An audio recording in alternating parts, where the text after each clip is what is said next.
Ben, boas tardes de novo, moitas grazas por seguirdes aquí, tamén os que nos acompañan a través de internet. Comezamos un chisco máis tarde do horario previsto, estamos pendentes de que cheguen as dúas persoas que faltan na beira, unha sabemos que se está cruzando e a outra esperemos que se incorpore a tempo.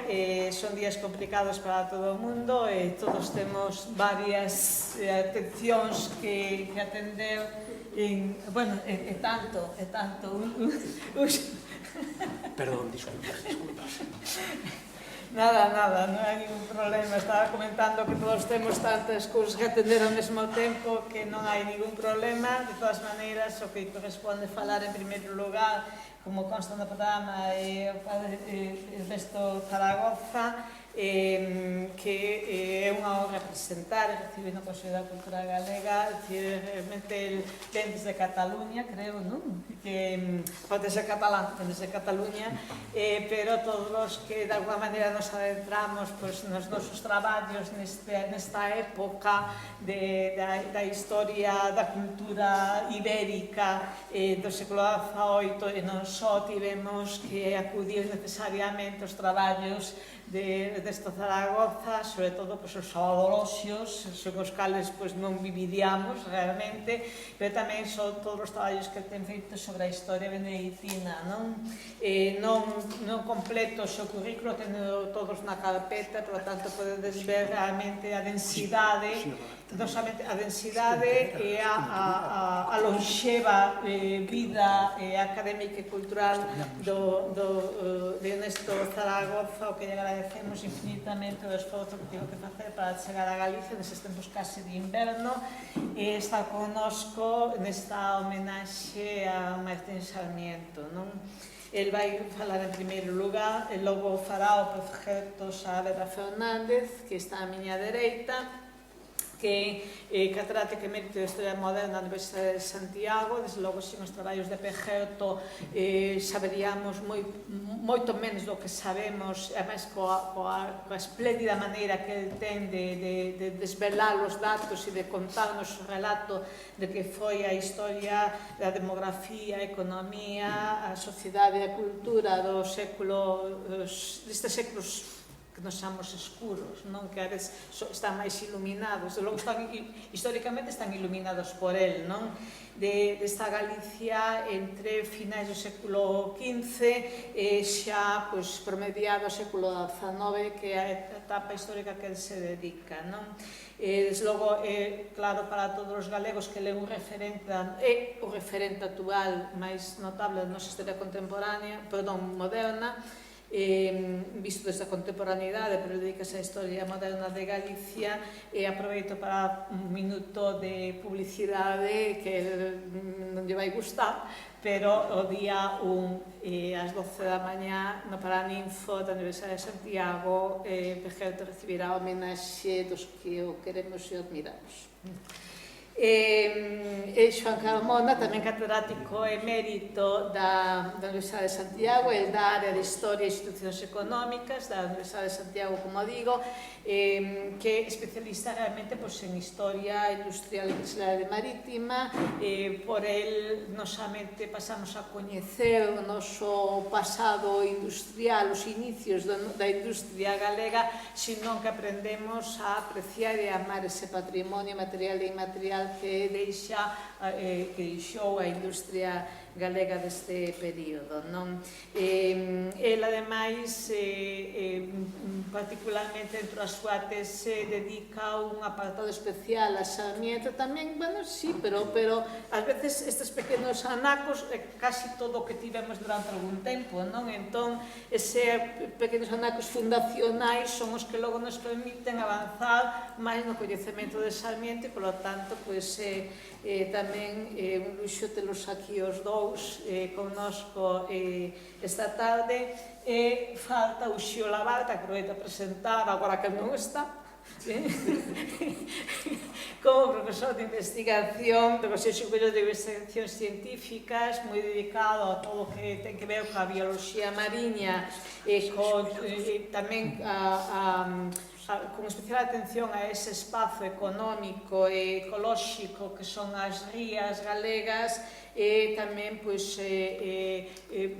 de alguma maneira, o Xío, nos seus moitos postos de responsabilidade que tivo Galicia e Madrid en relación coa cultura científica e en relación tamén cos postos que ocupou dentro do CSIC, e tamén, de alguma maneira, o responsable desta edición conxunta, do arrinque desta edición conxunta entre a Consellería da Cultura Galega e o CSIC para ofrecer a obra de 660 pregos como unha colaboración institucional. Por iso tamén nos gustou especialmente que el quixese estar aquí connosco esta tarde, achegándonos un capítulo que non estaba previsto no libro colectivo do que falábamos esta mañá, pero que sí que enriquece naturalmente este simposio, e agradecémoslo debidamente cando acabe de chegar, porque sabemos que está de camiño cara aquí.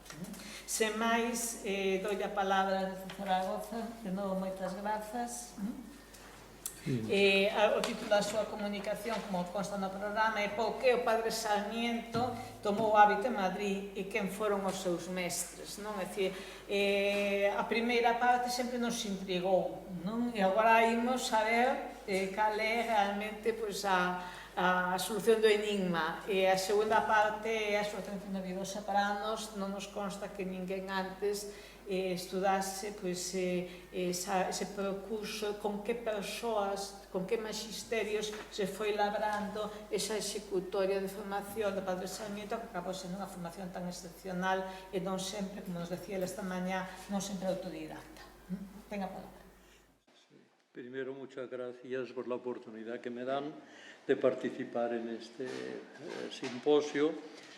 Ya lo ha dicho, pero he trabajado mucho sobre documentación monástica de Galicia. Los abadologios son pues un ejemplo de ello, pero así como los historiadores de aquí, lógicamente, pues se basan en los archivos de aquí, del lugar. Yo me he basado más en los del Archivo Histórico Nacional, pero no buscando el nombre del monasterio, sino en el de San Benito de Valladolid, sobre todo los legajos que todavía no están clasificados desde la exclaustración, porque va por orden alfabético, y Valladolid es de los últimos. Entonces, allí, ¿por qué? Porque en el archivo de San Benito de Valladolid está toda la documentación del tiempo de la reforma de los monasterios de Galicia en el siglo XV. Es decir, claro, lo lógico es ir allí y buscar, quiero sobre este monasterio, a ver lo que hay sobre este. No.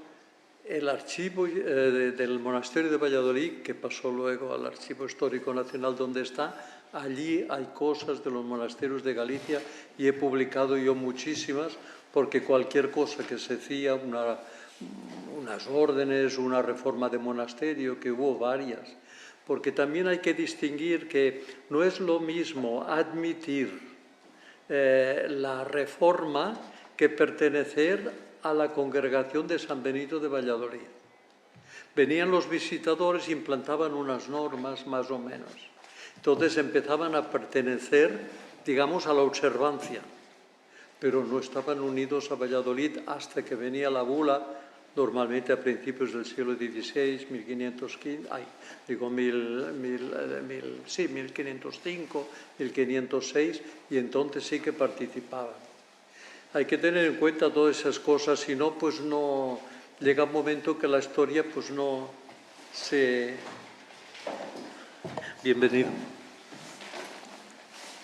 Entonces, sobre el padre Sarmiento, que yo no descubro nada de este mundo, se ha escrito, perdonen porque hace menos de un mes que me operaron de los 2 ojos de cataratas y solo llevo las gafas nuevas hace 4 días, justo.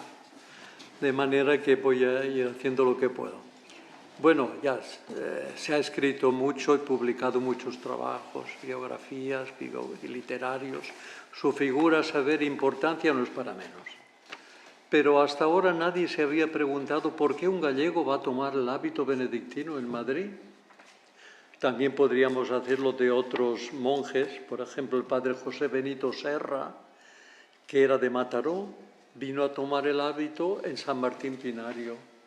Después fue, desde la exclaustración, fue obispo y fundador de las Oblatas del Santísimo Redentor y está en proceso de beatificación. pues es el mismo caso como San Martín Sarmiento, que yo pues lo indicaré. Y la cosa es muy sencilla de entender, y es que los nacionalismos no son cosas modernas. En el siglo XVII estaban en su máximo, digamos, vigencia. ¿Y qué pasaba? Pues pasaba que algunos monasterios parecían colonias de monjes de otro. El caso de Silos. Entró un gallego, le hicieron en su día abad y no dio más que hábitos a todos los de su familia y gallegos todos. De manera que parecía que Silos, que está en el corazón de Castilla, pues era una colonia de gallegos. Entonces, claro, a la hora de elegir abad, como el voto de cada monje cuenta, los gallegos elegían el que quisieran. Y quien dice gallegos, en Cataluña dicen, por ejemplo, los castellanos. En vez de, eran más los de Castilla que de la provincia, de la antigua corona de Aragón, Valencia, Aragón y Cataluña. Y esto fue, bueno, para evitar estos problemas, creo que los que iniciaron la iniciativa, no sé, esto debe ser verlo mejor quizá, fueron los cistercienses, pero los benedictinos se apuntaron enseguida. Se apuntaron enseguida, ¿por qué? Pues porque querían que los cargos pues fueran equitativamente repartidos entre todos los monjes. Para eso, en el año 1660 y algo, es que la memoria es una facultad que olvida, 1668 me parece que era, entonces dividieron la congregación en 3 partidos, nosotros llamaríamos provincias. Y los partidos eran Galicia, que siempre fue partido absoluto sin ningún añadido de asturianos o castellanos, otro siempre fue, siempre.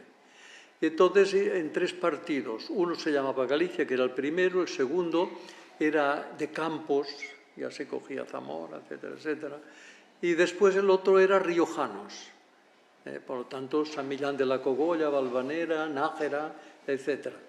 Y entonces, pues en los capítulos generales que se celebraban en tiempos de Sarmiento, él alcanzó la tripartita, porque más adelante se hizo 4 provincias, pero él es de esta.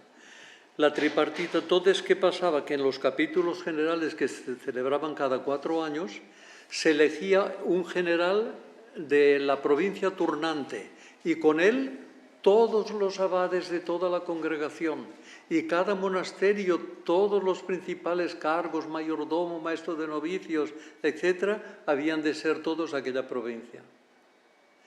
De lo cual se queja muchas veces, comenzando por el padre Feijóo, que tiene una carta que publicaron el año pasado muy bien, pues que dice pues que esto no, que hay que dar a las personas que tengan más competencia, que parece lo más razonable.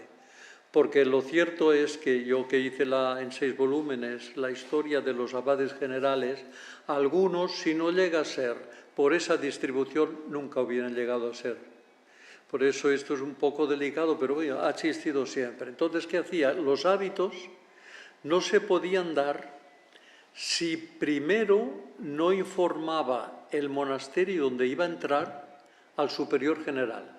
Y sin la aprobación del consejo del monasterio, el superior general no daba el permiso para que pudieran ser admitidos.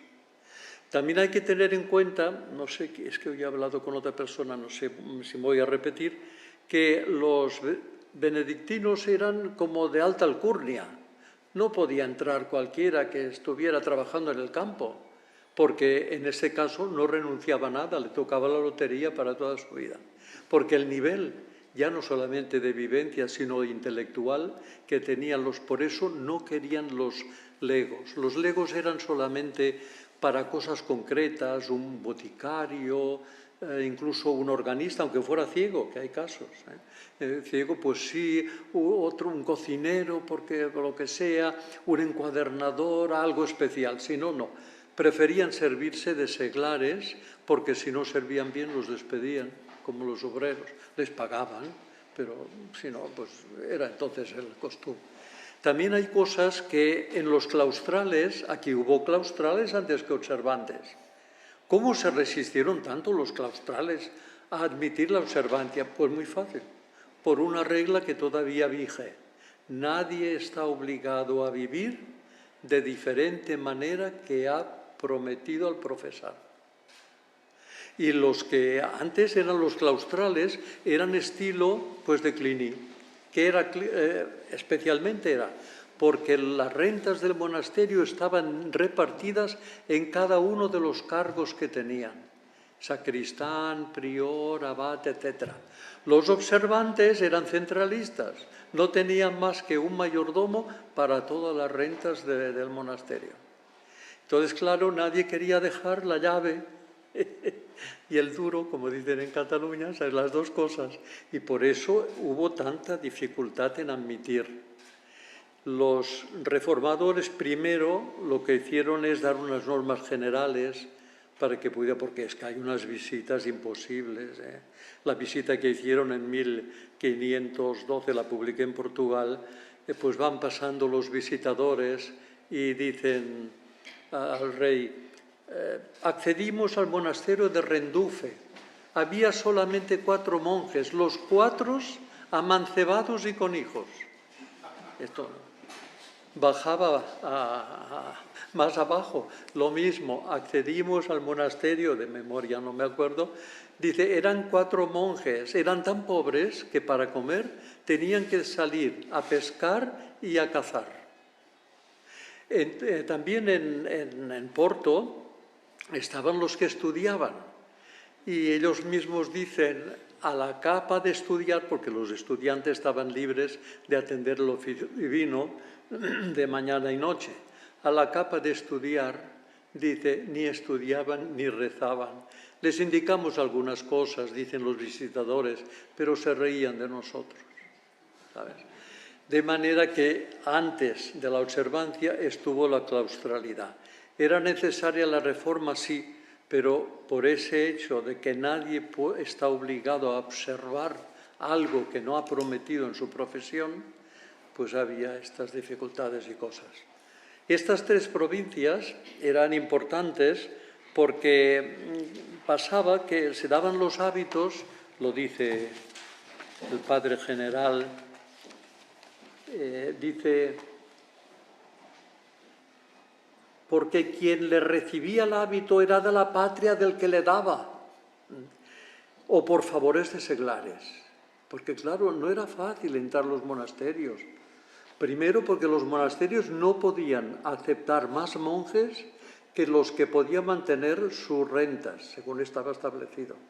Segundo, porque tenían que ser uno de cada lugar de la provincia distinta.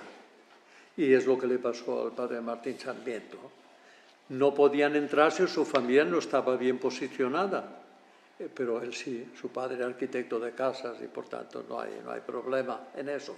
Pero como a veces había que esperar 2 o 3 años para poder entrar en un monasterio, incluso aquí en Galicia, si había otra oportunidad de poder ser en el otro lado, aunque sea, donde sea, Guadalajara, Sopetrán, donde sea, Cataluña, se iban al otro lado, porque si pasaban los años, entonces ya consideraban que no eran aptos para comenzar la carrera sacerdotal según estaba establecido.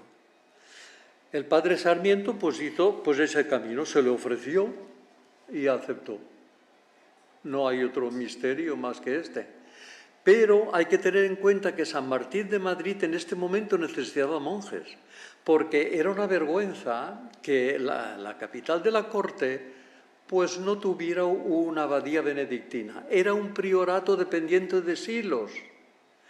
Y entonces querían, digamos, independizarse. Y por eso, aquí lo que he escrito está puesto, pues en los años que pide Sarmiento admiten a 8 o 10 candidatos, sí siguiendo los partidos. Entonces, pues claro, son circunstancias y el padre Sarmiento pues aceptó, de hecho tomó el hábito. Ahí viene el problema este que se ha estudiado tanto, pero yo no creo que sea ningún problema, de que si era de aquí, que si era de Vilafranca. El libro, que lo miré yo la primera vez que lo descubrí en la Biblioteca Nacional de Madrid, que es el del Consejo del Monasterio del Tiempo, aparece el momento en que llega Sarmiento. Y allí dice que es natural de San Juan de Cerdedo, digo bien, sí. Entonces, pues, pero dice, es que luego el padre Avalle dice que era de León, y no sé, dice delante de los documentos, pero no se ha encontrado la partida de nacimiento ni en ninguna parte de León, ni tampoco en San Juan. Pero no es que dijera mentira el secretario del Consejo. Se ha presentado un postulante que viene de Galicia, de Pontevedra en concreto decía, se ha presentado.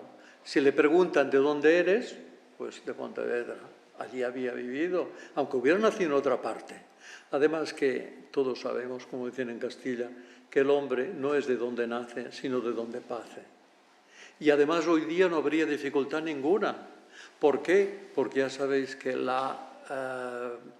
digamos así, la legalidad ha suplido a la verdad. Cuando viene a mí una persona, queremos bautizar al niño, enseguida el libro de familia. ¿Por qué? Porque si le dices dónde han nacido, caen de 4 patas en la verdad. Ha nacido en el hospital tal, sí, no vale.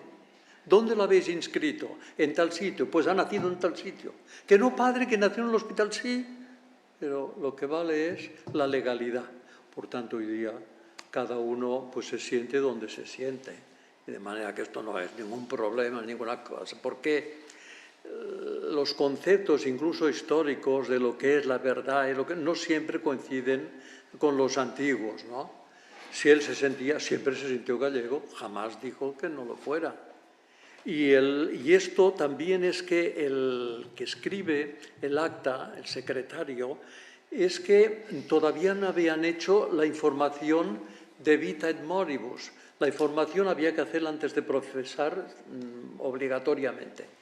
Pero algunas veces se hacía antes de tomar el hábito y en otras veces, como en el caso de Sarmiento, después de tomar el hábito. Por lo tanto, todo lo que recoge el secretario del Consejo de San Martín de Madrid es de puro habla de lo que le dice Sarmiento. Por tanto, es importante tenerlo en cuenta.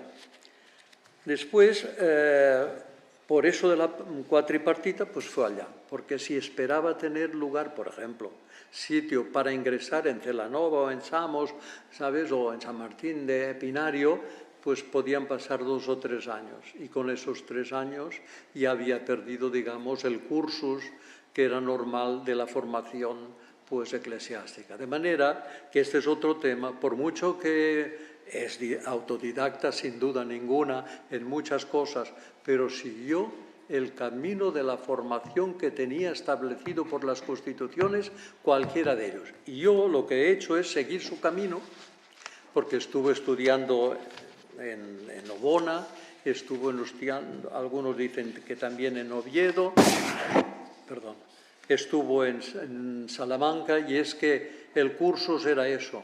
Después de profesar, les enviaban enseguida a la filosofía.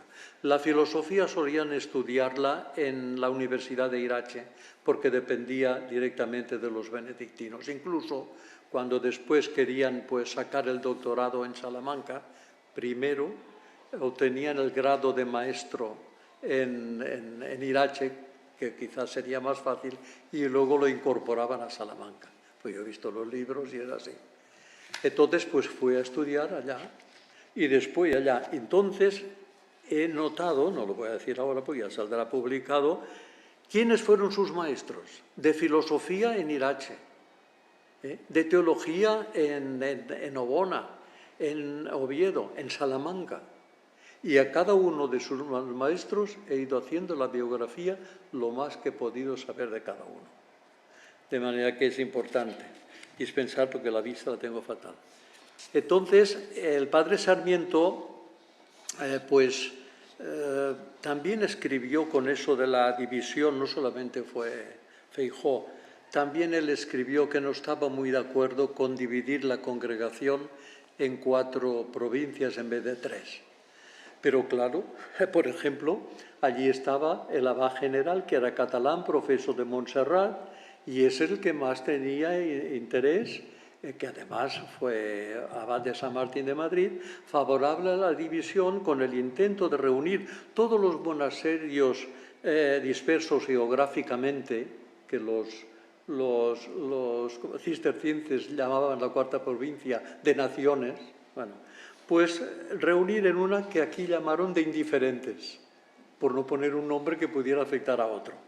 Y eran tan, digamos, extremos que unían San Benito de Sevilla con Nuestra Señora de Sopetrán en Guadalajara, San Feliu de Guíxols en Gerona, y los asturianos, que en vez de asociarlos a Galicia, que podría parecer por la cercanía, ¿no? De eso no, los asociaron allá. Claro, este tenía interés porque Abad de Montserrat, ¿quién iba a ser la cabeza de esa provincia? Pues Montserrat. De manera que esto es lo que fue pasando. Finalmente, después de la muerte del padre Sarmiento, pues fueron estas 4 provincias, pero él no le tocó. Él tocó las 3 provincias todavía.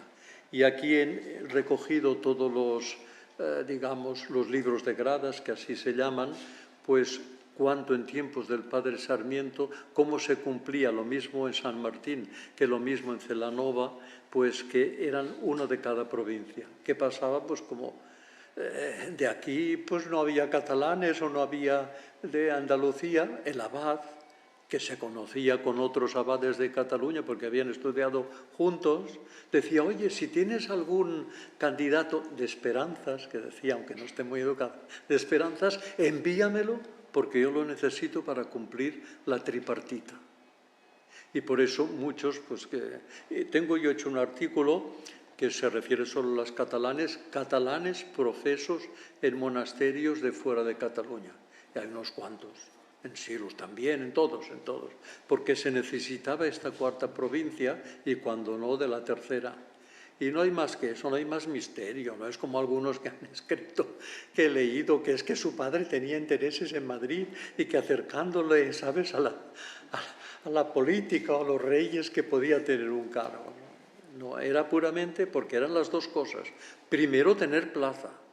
Segundo, que fuera en la edad necesaria, porque si no, entonces ya pues no se podía. Y cuando había una oportunidad, sea en Madrid, sea en Guadalajara, sea en lo que sea, se aceptaba. Entonces ese es el misterio. Yo he ido siguiendo, porque ya no quiero alargarme, pero he ido siguiendo los maestros que fueron. El profesor en el año 1711 tomó el hábito en 1710 y le enviaron a estudiar primero filosofía, como he dicho, en la Universidad de Irache, que era la que tenía más cerca en este sentido, y después allí encontró, por ejemplo, allí fue cuando se cambió el nombre. No quiso llamarse García porque había otro padre García. No quiso llamarse Balboa porque otro compañero suyo, profeso de San Martín de Madrid, era el padre José Balboa. Y como antes llamaban al padre Balboa, ¿qué Balboa es? Y entonces por eso aceptó. Tampoco hay otro misterio más que este. En Irache encontró pues al padre José Barnuevo, que sería abad de Madrid también, y abad general de la congregación y obispo de Osma. Y yo voy resiguiendo, que yo aquí no voy a decir, pero sí que encontró, por ejemplo, en la sección de artes, pues estaba el padre Alonso Rodríguez, natural de Belverde Campos, de Zamora, etcétera. Y así voy a cada uno el currículum que yo he podido encontrar, el más preciso, y siempre en todo lo que escribo hay que atenderse a lo último que escribo, porque siempre acabo de publicar ahora en Estudia Monástica, hace 2 meses, el monacologio saguntino de Sahagún, más de 400 monjes, todos nacido tal sitio, tomó el hábito, profesor, etcétera, en Estudia Monástica en Montserrat. El año último de filosofía, el padre Sarmiento, en Irache siempre, tuvo al padre Juan de Arellano, al padre Plácido del Castillo, que era de Álava, profesor de Oña, y en fin, y tuvo también como maestro de estudiantes a Juan de Villamarín, natural de Piñor, en Orense, si no me equivoco, y profesor de Celanova, que había sido también pasante de Celorio, lector de Obona, compañero suyo en Irache, etc. Acabados los cursos de filosofía, en abril de 1714 pues regresó a Madrid, pero por poco tiempo, porque le enviaron a estudiar, digamos, a Salamanca y luego pues a Eslonza, que se llamaba la pasantía, porque la palabra significaba que repasaban lo que habían estudiado los años anteriores. O sea, pasante, era así lo entendían en la congregación. Después de estar de Salamanca, iban 2 o 3 años a la pasantía de Eslonza. De allí, el padre Sarmiento bajó, a lo mejor no era solo, pero esto yo no lo he podido averiguar, a ordenarse de diácono y al año siguiente de sacerdote a Valladolid. Y es ya no por la cercanía, porque por la cercanía podía acercarse a León, que también había el monasterio, un monasterio benedictino, de la observancia. No sabemos el porqué. Quizá es que eran 3 o 4 estudiantes, o 2 o 3, y les pareció la oportunidad de ir a la casa madre, que era Valladolid, para ordenarse de sacerdote. No hay más misterio. Después de estudiar teología, pasar a Eslonza, pues después había en la congregación 2 caminos, lo que se llamaba la carrera, llamaban carreras, las 2 carreras, es llamada la escolástica, o sea, el magisterio, y la expositiva, que era el de predicador. Entonces tenían, en un momento determinado, acabada ya los estudios básicos, tenían que mirar a ver a qué carrera tenían. Esas carreras tenían la ventaja de, además de correr diversos monasterios, pues tenían la ventaja de que a los 12 años, eran 3 cuatrienios, ¿no? Ya tenían el título de paternidad y podían acceder pues a ser maestros y predicadores generales. Y aquí me paro porque si no, pues hay mucho que decir, pero a veces las cosas no son tan complicadas como parece, ni raras ni extrañas, sino sencillamente hay una legislación y cada abad por obligación tiene que atender a eso. Después ya cada uno pues lo que quiere. Seguramente que le pasó esto a Sarmiento, que había posibilidad. Y aceptó. Y allí vivió y murió. Muchas gracias.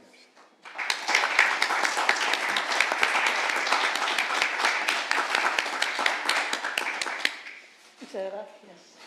¿Se ha resuelto el misterio? Dejamos las preguntas para el coloquio al final y paso la palabra a Projeto Saavedra. Falar a continuación co título Cando os monxes quixeron acabar cos foros a conflitividade alrededor da terra na época de Fray Martín Sarmiento. Pois, boas tardes. Bueno, agradezo ao Consello de Cultura e a súa presidenta que me convidasen a participar nesta actividade, neste congreso, o simposio. Tamén agradezo a súa agarimosa e excesiva presentación que fixo de min, na que pesa máis a amistade que os meus méritos. Xa participara no coloquio do ano 1995 e tamén na comisión que houbera a partir do 2002 para publicar as obras completas de Sarmiento. Polo menos agora, hoxe, presentaránse os tomos da obra de 660 pliegos, que é, creo que vamos, un acontecemento.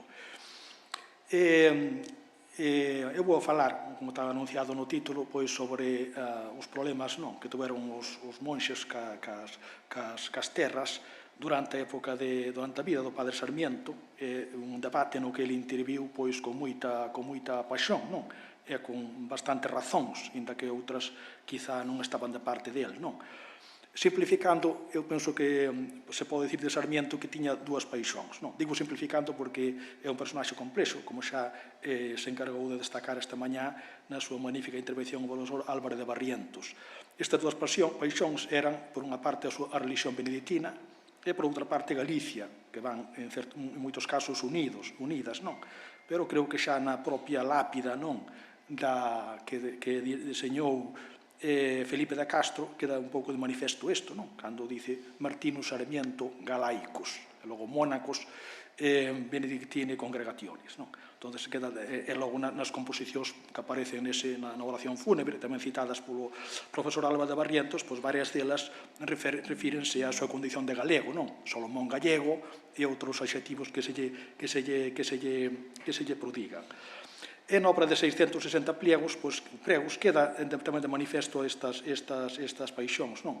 Como é sabido, pois comeza a escribila pola cuestión dos foros, non? Ainda que despois vai derivando hacia outros asuntos, a veces aparentemente moi distantes, a veces para el non estaban tan distantes, e outros asuntos que, en certos casos, el mesmo reconoce que son tratados sen método, non? Ou con escaso método, non? Pero o copista da colección de Medina Sidonia, da copia de Medina Sidonia, pois destaca isto, non? Dice, con motivo de haberse esparcido un memorial a nombre de las ciudades del Reino de Galicia, apoyado de unos informes de ciertos abogados de La Coruña, publicando era la causa de la pobreza de Galicia, querer los monjes benedictinos y bernardos de aquel reino recobrar las tierras de sus monasterios que tienen dadas a foro para volverlas a dar en arrendamiento o nuevo foro a puros labradores, como en su principio se había acostumbrado, tomó la pluma el sabio autor desta obra, etc., para desvanecer máis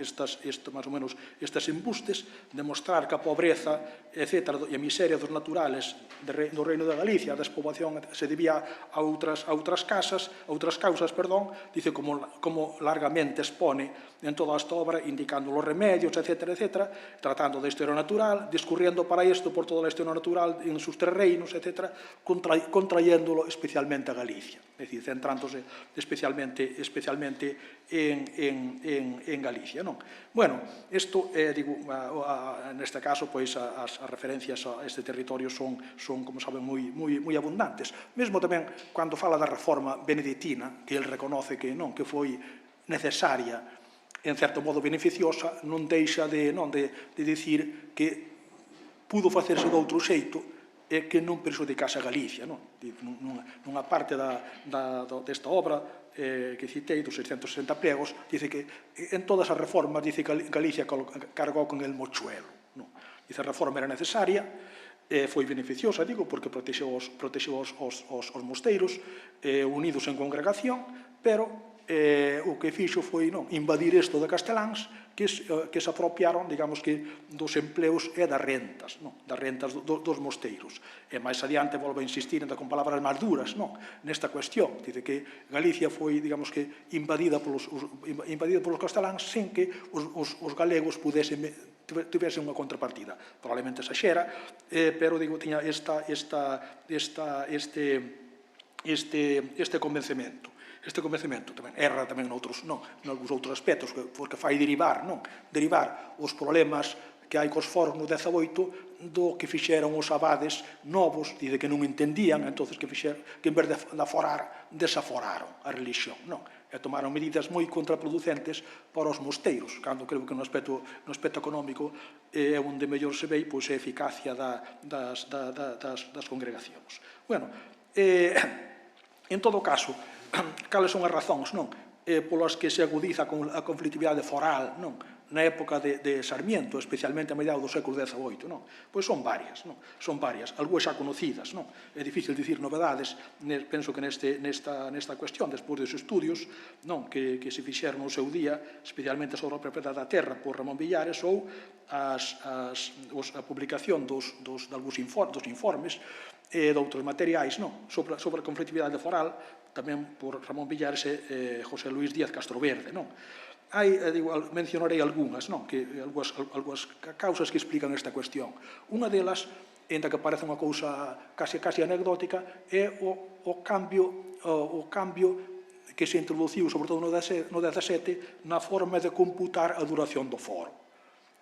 Antes, habitualmente, facíase por voces ou vidas, ou sea, por xeracións, e no 17 foi se introducindo o cómputo, non se xeralizou, pero foi se introducindo o cómputo por vidas de reyes. Isto, que parece en certo modo anecdótico, logo tuvo consecuencias. Por qué? Porque cando un foro se facía por voces ou xeracións, cada foro caducaba conforme pois, a vida dunha familia, non? A vida dunha familia. Entón, había que os mosteiros tiñan que seguir a historia das familias, cousa bastante laboriosa, non? Laboriosa, para enterarse de cando vacaba ou caducaba. Cando está por vida de reis, pois, con consultar os libros forais, non? Saben perfectamente que os foros feitos no reinado de Filipe III, pois, caducan en 1700 ao morrer Carlos II, non? E os feitos con Filipe IV caducan ao morrer Felipe V, e os feitos con Carlos II, pois, caducan ou vacan no 1759 ao morrer Fernando VI. E, entonces, non é só que caduquen, que caduquen, é que caducan moitos foros, non? Ao mesmo tempo. E isto, sin duda, facía que houvese miles de afectados e que se incrementase a conflitividade, ou as posibilidades de conflitividade, non? Disto eran conscientes os monxes, non? Por exemplo, o mosteiro de Oia, que tuvo moitos conflitos, tamén pola cuestión dos foros, non? Di nun caso, 1730, máis ou menos, non? Que ten pleitos con 4 parroquias, e pon demandas, non? Para que paguen os atrasos dos foros, e di o arquiveiro, dice puxo moitas demandas, non? Dice, a razón polas que se puxeron tantas demandas é que consultouse cos mellores abogados de España e dixéronnos que non era bon, non? Que incluir a toda a xurisdicción nunha demanda e que eso incrementase a oposición, e que eso causaba moi mala impresión en los tribunales, non? Dicir que se levantaba toda unha xurisdicción. Entón, esta oposición, que agora que podía ser masiva, pois deriva desta cuestión. Non hai máis, no século XVII hai moitas máis demandas en número que no século XVIII. Pero, claro, é engañoso, porque no XVIII hai menos demandas, pero afectan a moitas máis persoas, non? Polo que acabo de señalar, é dicir, polo feito de que caducan moitos foros, e entonces nunha demanda, ao mellor, inclúense 500 ou 400 colonos, non? Había outro factor, non? Que tamén influía en que nas demandas aparecesen cada vez máis implicados, e é que, con independencia do que dixese as escrituras de foro, as terras dividíanse a cada xeración, hipotecábanse, vendíanse, e entonces o foro feito a unha familia ou unha parella no 1600, no 1700 ou 1750, pois tiña as terras repartidas ao mellor entre 20 ou 40, de modo que a veces por un ferrado, non? Pois hai unha demanda, non? Unha persona por un ferrado vese implicada nesto. A terra estaba totalmente esfarelada, non? Iso é outra cuestión. É a razón pola cual a conflitividade se acentúa moito, especialmente a morte repito, de Carlos II, de Fernando VI, xa en vida de Sarmiento, vida tamén, pero xa con Sarmiento na corte, intervindo nestas cuestións, e no 1759. Outra cuestión que tamén influye na conflitividade é que agora os monxes están decididos a pasar a rentos. É dicir, a rentos. Antes, non? Caducaba un foro, facían outro foro novo. Non? Podían aumentar a renta ou non. Pero agora, cada vez está máis claro, non? Na documentación, na práctica, en algúns casos, que o que queren é pasar a rento. E isto por que? Por aumentar as rentas? Tal vez, non? Pero, sobre todo, porque para controlar o territorio. É dicir, para quitarlles aos labregos a facultade que tiñan, como se dice agora, de manexar o territorio, na práctica.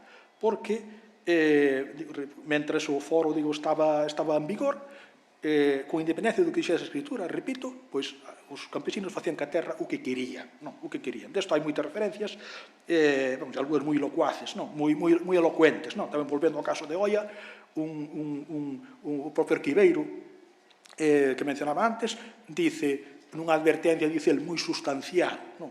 Para ter en conta, non? Para que os compañeros de comunidade tivesen isto en conta, das trampas que facían os labregos, non? Para, digamos que, evitar que os monxes pudesen identificar as terras. Cando morre un Petrucio, dicen eles, os labregos, os colonos, fan un montón dos bens como cosa propia, repártenos, e despois fan outros das rentas e tamén as reparten.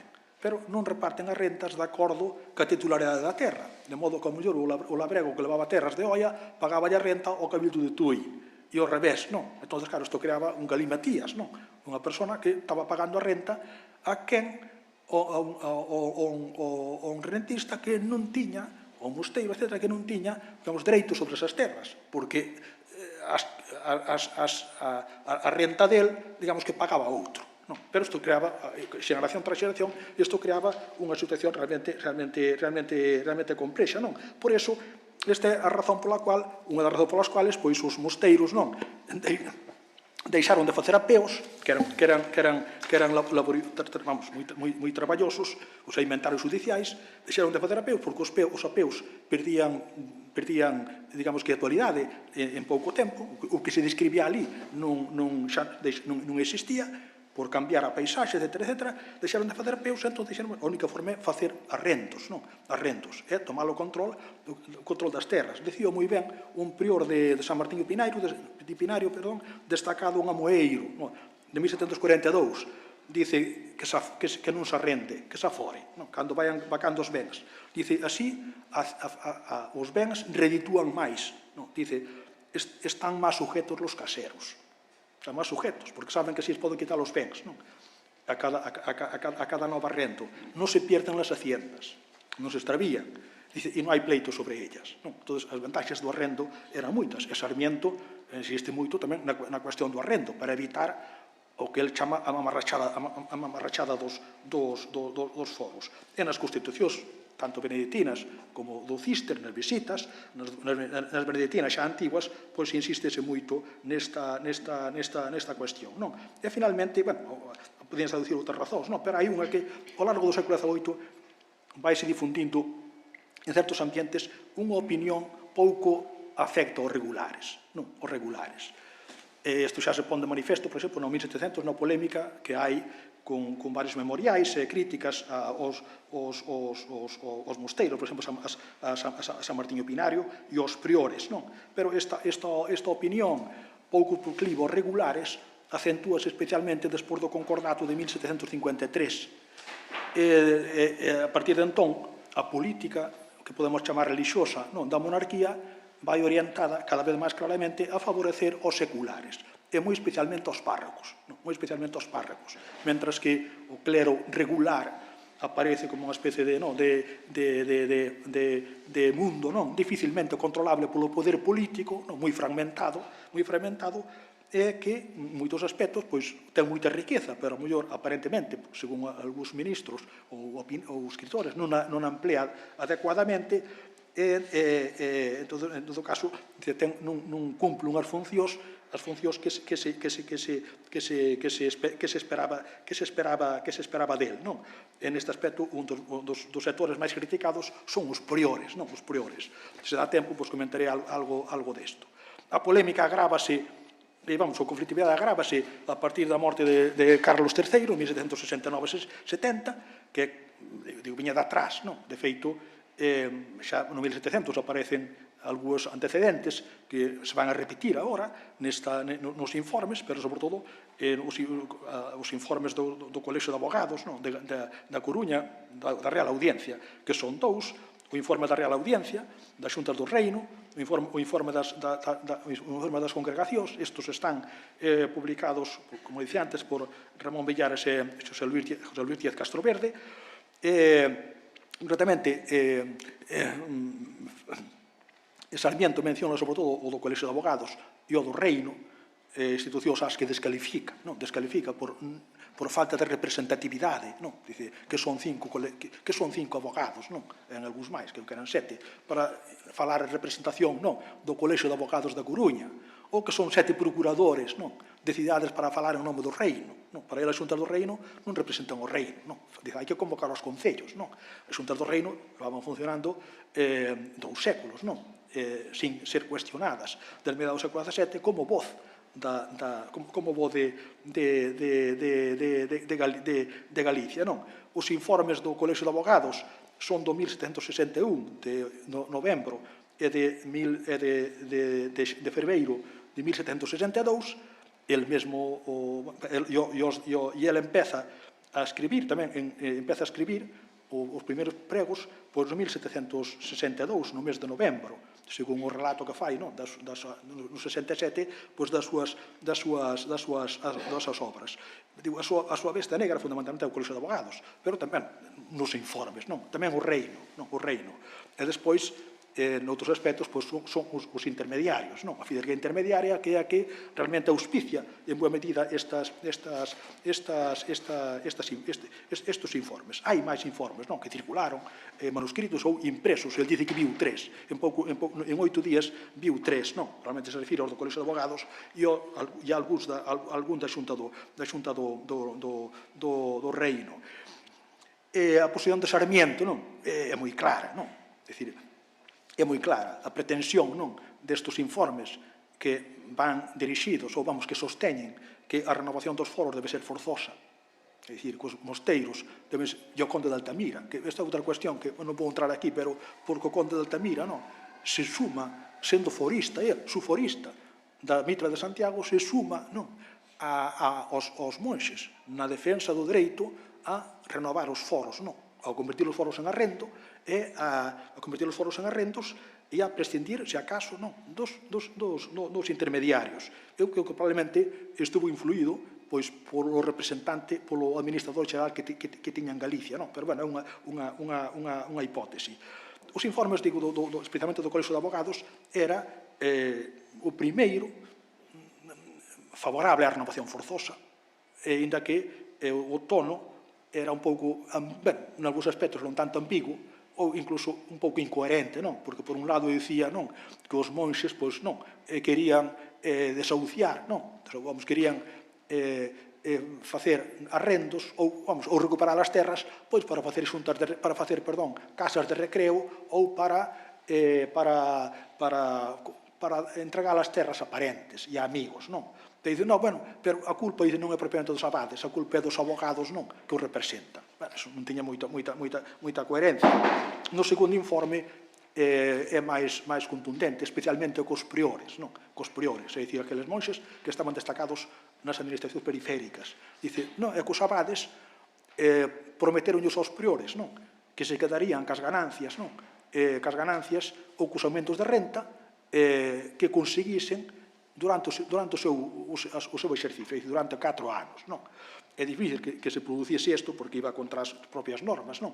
Xa, que un monxe, teóricamente, non debía ter bens propios, e sus tiña, debía entregalos á comunidade ou morrer, e formaban parte do espolio. Pero, digo, a Sarmiento, esta pretensión dos informes, dos abogados da Coruña, do Reino, non?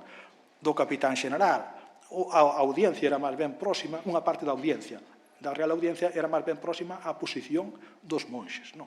Máis ben próxima, dicir, que a práctica era, non, cos foros e o vacar, pois, fosen, non, recuperados, as terras fosen recuperadas polos mosteiros, que se fixesen, que pagasen, non, as melloras, os perfectos, non, das terras, e logo que tuvesen o dereito de tanteo no caso de que se volvesen a forar. É dicir, pola mesma renta poderían recuperar esos bens. É unha posición moderada a da Real Audiencia. Digo, próxima, ou moito máis próxima, lógicamente, que insistía no que era a práctica, a práctica da audiencia. Pero Sarmiento, o contido destes informes, salvo da audiencia, repito, que probablemente non o cito ou non o conoceu, é que están pedindo unha confiscación. Unha confiscación. É dicir, é unha cousa, dice el, monstruosa e disparatada. Esta pretensión, o que queren é facer convertir os bens dos mosteiros en bens mostrencos. É dicir, en bens que non teñen dono. Entón, é unha confiscación. Dice, non aforra calificativos, non? Dice, falsos testimonios garrafales, non? Nestes memoriales, calumnias atroces, imposturas increíbles, fanatismo desaforado, non? Pero, bueno, ten moitos máis calificativos, non? Como non van a poder, dice el, non? Recuperar os bens que son deles, non? O rematado o foro. Dice, bens que lles pertenecen por dereito divino, natural, legal, real, pontificio, e de posesión de máis de 1000 anos, non? Porque que ele fai primeiro, pois fai un pouco unha historia, non, de como os monxes, non, pois se fixeron cos patrimonios, non. Dice que ele aquí, neste caso, o dereito importalle pouco, o dereito dos comentaristas, etc. Dice que os comentaristas sobran. Dice, o que importa son os informes de historiadores e anticuarios, non. O que hai que, os pleitos hai que ventilalo por esta vía, é dicir, estudiando a orixe dos patrimonios e o dereito que eles teñen insiste moito, repito, na antigüedade, no feito de cos mosteiros, pois amansaron moitas terras, dice os mosteiros, o único que expulsaron das terras foron animales salvaxes, desde serpientes, serpes, pois hasta osos e lobos, etc. É o único que había cando eles ocuparon as terras. Neste aspecto non deixa de mostrar unha certa crítica con respecto aos mendicantes, non? Dice, os beneditinos, dice, fuxindo da xente, fóronse para o monte. Os mendicantes, fuxindo do monte, fóronse para lugares populosos. Non deixa de ter razón, non? Porque os mendicantes estableceronse no mundo urbano, pero existe moito nesta antigüedade. Xa o facía, non podo entrar nesto agora, no texto que redactou en 1743 sobre Manifiesto del Recibo de Rentas de la Religión de San Benito, que en parte é un antecedente desto, solamente escrito de forma máis temperada, é dicir, con menos acritude, non? Pero sí, aquí insiste moito, pois na antigüedade dos bens e na falsa idea de que os mosteiros son moi ricos, non? De que os mosteiros son moi ricos, é dicir, que son opulentos, non? Existe, dice que os mosteiros, desde a Baixa Idade Media, non adquiriron máis bens, non adquiriron beneditinos. Hai mosteiros ricos, sí, pero por qué? Porque incorporaron os bens daqueles suprimidos, non? Cito o caso de San Martiño Pinario ou de San Paio. Neste caso, non lle falta razón, non? Porque San Paio é un mosteiro formado co patrimonio de 16 suprimidos, non? E San Martiño, pois, era rico porque incorporou uns 30 mosteiros ao largo de toda a Edade Media. Pero, bueno, existe, repito, nesta cuestión, no que toca aos patrimonios ten algúns erros, non? Tanto no 43 como agora, dice que a renta máis importante dos mosteiros son os décimos, cousa que non era certa, non? Os décimos era un tercio, non? O resto eran fundamentalmente foral, non? Todo mal procede para Sarmiento dos intermediarios. É dicir, fundamentalmente do que se chama fidalguía, non? Da fidalguía. Neste grupo inclui tamén os abogados da Coruña. Iso é o que causa a miseria, non? Da xente. Un campesino, non? Paga 20 e deses 20 o mosteiro van 4 e o resto vai a estos caciques, parafustáns, zánganos e outros calificativos que el utiliza, non? Pero a insistencia neste aspecto, non? Pois é moi tal, non? Dice, soy testigo de vista de la miseria de los dichos gallegos, porque claro, os memoriales, non? Dos colexios de abogados e do reino insistía moito en que a miseria dos colonos era debida á política foral dos mosteiros, non? Que os expulsaba da terra, que lle subía rentas, etc. E ele dice que soy testigo, non? De vista de que la miseria de los dichos gallegos es mucho mayor que la que se pinta en dicho memorial.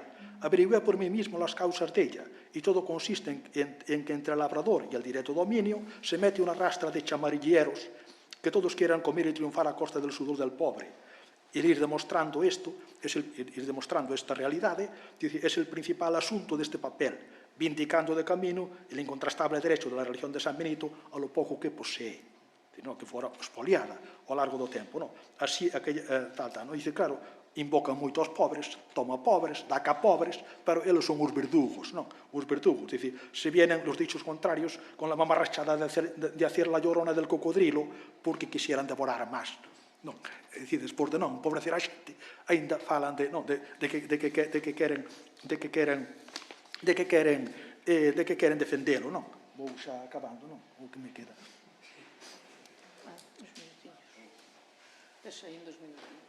Bueno, entonces, estos intermediarios, en algunhas cousas ele fai este cálculo, o cálculo que fan os monxes no chamado manifesto legal ainda é máis favorable aos mosteiros do que fai Sarmiento, non? Porque é dificilmente contrastable, non? As rentas que iban aos intermediarios en varios mosteiros ou as rentas que iban pois aos mosteiros. Digo, será o mellor do 2 ou 20, non? Perdón, do 2 ao 18, non? Según este memorial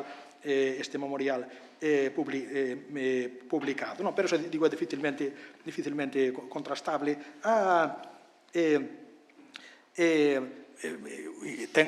Insiste, digo, neste aspecto, pois, moito nos morgados fundados á costa dos ben da Igrexa, no que ten razón, porque, ademais, realmente estes morgados en estrito senso non eran legais. O morgado fúndase para sempre jamás, como se dicía entonces, non?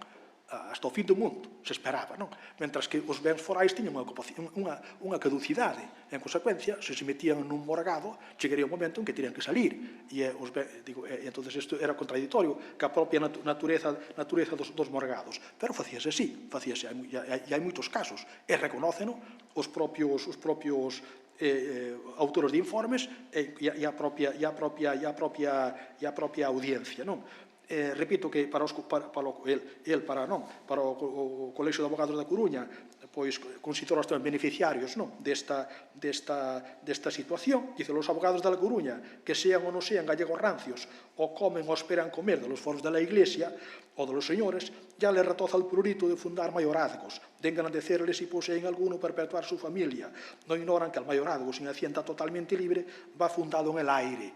Eso saben, ¿no? Dice, pues qué remedio, fácil, agregarse a sus compretendientes y formar el informe se informa y aún sin materia, y solicitar que las haciendas de los monasterios se hagan libres y mostrencos, etcétera, etcétera. Dice, no es colegio de abogados, es pandilla de pretendientes, ¿no? Dice él, ¿no? Bueno, neste aspecto invoca, ¿no? En algúns casos invoca casos, ¿no? Ou pon exemplos en donde se ve o beneficioso, o ben que viven, ¿no? Os colonos, ali onde non hai intermediarios, cita o caso de Pollo, non? Dicen Pollo, que hai uns 800 habitantes, non hai intermediarios e os colonos viven moi ben, non? E incluso duran moito, non? Recorden que aquí é onde non, en Pollo é onde Feijóo, non? Busca, non, aqueles homens tan lonxevos, non? Creo que, non recordo agora, pero eran, creo que unha dúcia ou máis de 113 anos de media, que según certificación do cura, eso, digo Feijóo, e repito o Sarmiento, non? Dice, entre os 13 sumaban 1499 anos, non? Dice Sarmiento, por que viven tantos de Pollo? Pois porque non hai fidalgos. Claro, porque están á beira do mosteiro. Dice, aquí non hai emigración. Dice, non hai emigración, non necesitan marchar. Claro, despois un vai non a outras fontes, como a do outro monxe, non, que se encargaba da parroquia de Pollo, porque a cura de Almas correspondía ao mosteiro, de fines 20 anos despois da morte de Sarmiento, e este monxe, pois, dice, claro, é que hai moita xente que está na Baía de Cádiz, non? E as mulleres de Pollo que están casadas veñen onde a min para que lles escriba as cartas aos homes, non? E que a ver se volven. Non conseguín que volvese ningún, dice el, non? Pero, bueno, é dicir que, claro, que existía emigración, pero el isto non o ve, non? Ou non quere velo, non? Bueno, para el tuvo que ser un desgarro, non? Esta polémica, porque, claro, digamos que insisto, a besta negra del son os intermediarios e aqueles que os defenden, non? Este é un argumento que socialmente pode ter certo peso, pero non dice nada, non di nada, probablemente seguro que o sabía, non? Pois de que os seculares, non? O arzobispo de Santiago, etc., o bispo, etc., pero especialmente o arzobispo de Santiago era moi favorable á renovación forzosa, non?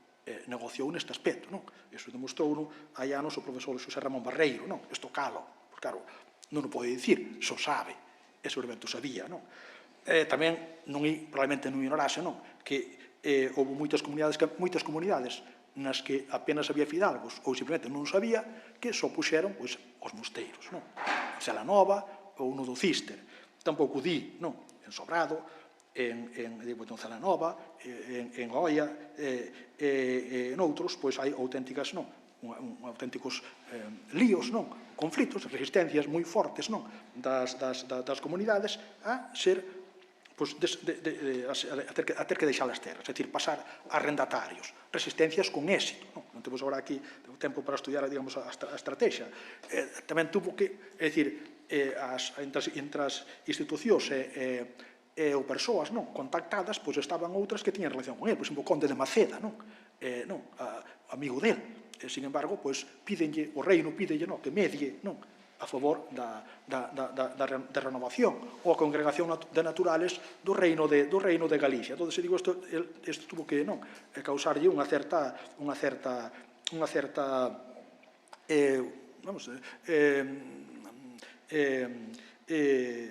problemas, digamos que de tipo personal. Bueno, Sarmiento tiña razón legal, porque os foros eran temporais e hasta ese momento unha vez que caducan, que vacan, pois a práctica era que retornasen o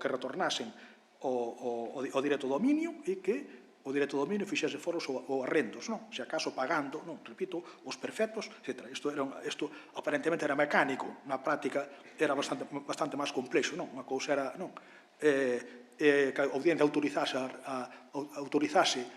a tomar posesión dos bens ao mosteiro, e outra cousa é que o proceso concreto da toma de posesión. Decía Sarmiento, non se toma posesión sin demanda de reivindicación, sin demanda de perfectos, sin demanda de identidade, é dicir, de identificar as terras. Isto era unha cousa moito máis complexa, porque había que ver sobre o terreo que terras eran as afectadas, e ao mellor con documentos ao mellor de 150 anos. Entón, claro, aí é onde os labregos se facían fortes. A ver, queremos estas terras, están aquí no foro, están no apeo, iso aquí non existe. Onde está esa parcela?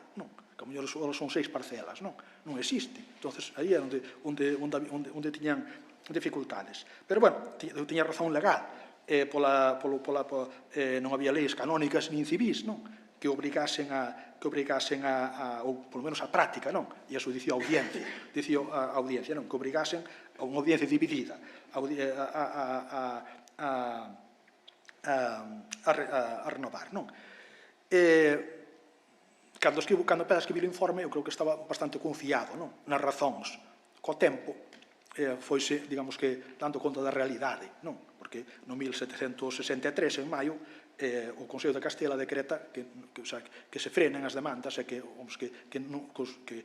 situación continúe, dicir, que non se devolvan os bens aos mosteiros para arrendalos ou aforalos. Entón, nese momento, escribe a abadesa de Sampaio unha carta publicada no epistolario, e antes, dicille a abadesa que as cousas andan mal, pero non se escandalice que cousas máis monstruosas hamos de ver. Cousas máis monstruosas veremos. Dice, pero bueno, a religión de San Benito non vai morrer, porque ten 1000 anos. Dice, van morrer, desaparecer os que agora digamos que triunfan, pero a religión de San Benito, protexida por Deus e protexida polo patriarca fundador, non vai morrer.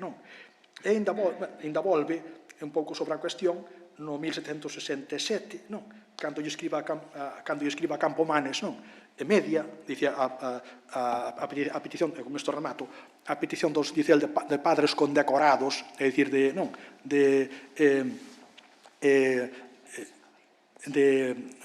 abades ou cargos da congregación, pídelle que medie na cuestión dos chamados monjes granjeros. É dicir, estes monxes, repito, que estaban destacados nos prioratos e que teñen un papel fundamental na xestión do patrimonio, na defensa do patrimonio e na cobranza das rentas, tendo en conta o espallamento dos bens. Recordo, por exemplo, Oseira tiña, por exemplo, 24 priores. É dicir, se prescinde deles, iso fai moi difícil a xestión. Entón, media, unha carta a Campomanes, e recorda, non, bueno, efectivamente, non, que o patrimonio antigo xenerosamente administrado dos mosteiros, as esmolas que dan, etc., en comparación en contraste co que fan os legos, que o fundamental é arrendar. A experiencia aconsella arrendar, non? Pero, bueno, neste caso tuvo éxito, non? Porque o primeiro, Campomanes fora puntualmente ordenando, non? Que algúns monxes abandonasen as granxas, non? Os prioratos os abandonasen e retornasen ao cenobio, despois isto case se convertiu nunha medida, en torno a 1767, a Carta de 67, case se convertiu nunha medida xeral, pero ao final tuvo éxito, foi anulada, non? Foi anulada. E iso que Sarmiento non tiña, bueno, unha opinión excesivamente boa, creo que dos granxeiros, non? Ou dos monxes. De feito, cando fala dos arquivos, di, non? Di, claro, o cargo de arquiveiro é fundamental nun mosteiro, non? Pero que hai pouca demanda. O sea, bueno, hai poucas monxes que se ofrezan a ser arquiveiros, non? Dice, claro, que hai oficios moi pingües, non? Un deles é o de prior, non? Varias veces menciona isto. Podendo ser prior, que moito mellor que ser arquiveiro, non? Pero, bueno, neste caso interviu a favor deles e, repito, tuvo éxito. Bueno, en todo caso, a luita de Sarmiento contra a renovación forzosa fracasou estrepitosamente, pero non sei se se pode atribuir a esa polémica, non? Si directamente, vamos, por completo ou non, el perdeu, pero ganamos a obra dos 660 pliegos, que empezou a escribila con esa ocasión. Non sei se escribiría, non, e igualmente, non, pois sin esa circunstancia, pero, polo menos, digo, eso sí que nos quedou aí, non? E é todo un tesouro. Gracias.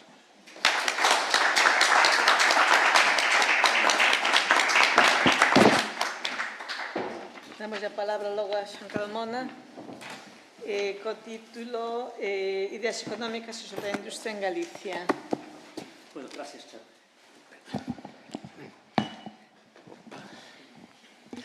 Grazas, Charo. Moi agradecido ao Consello da Cultura Galega e a coordinación desta xuntanza por convidarme aquí. O primeiro de todo é realmente dar os parabéns, porque esta cosa que celebramos hoxe, a súa publicación, non é unha cousa calquera, francamente.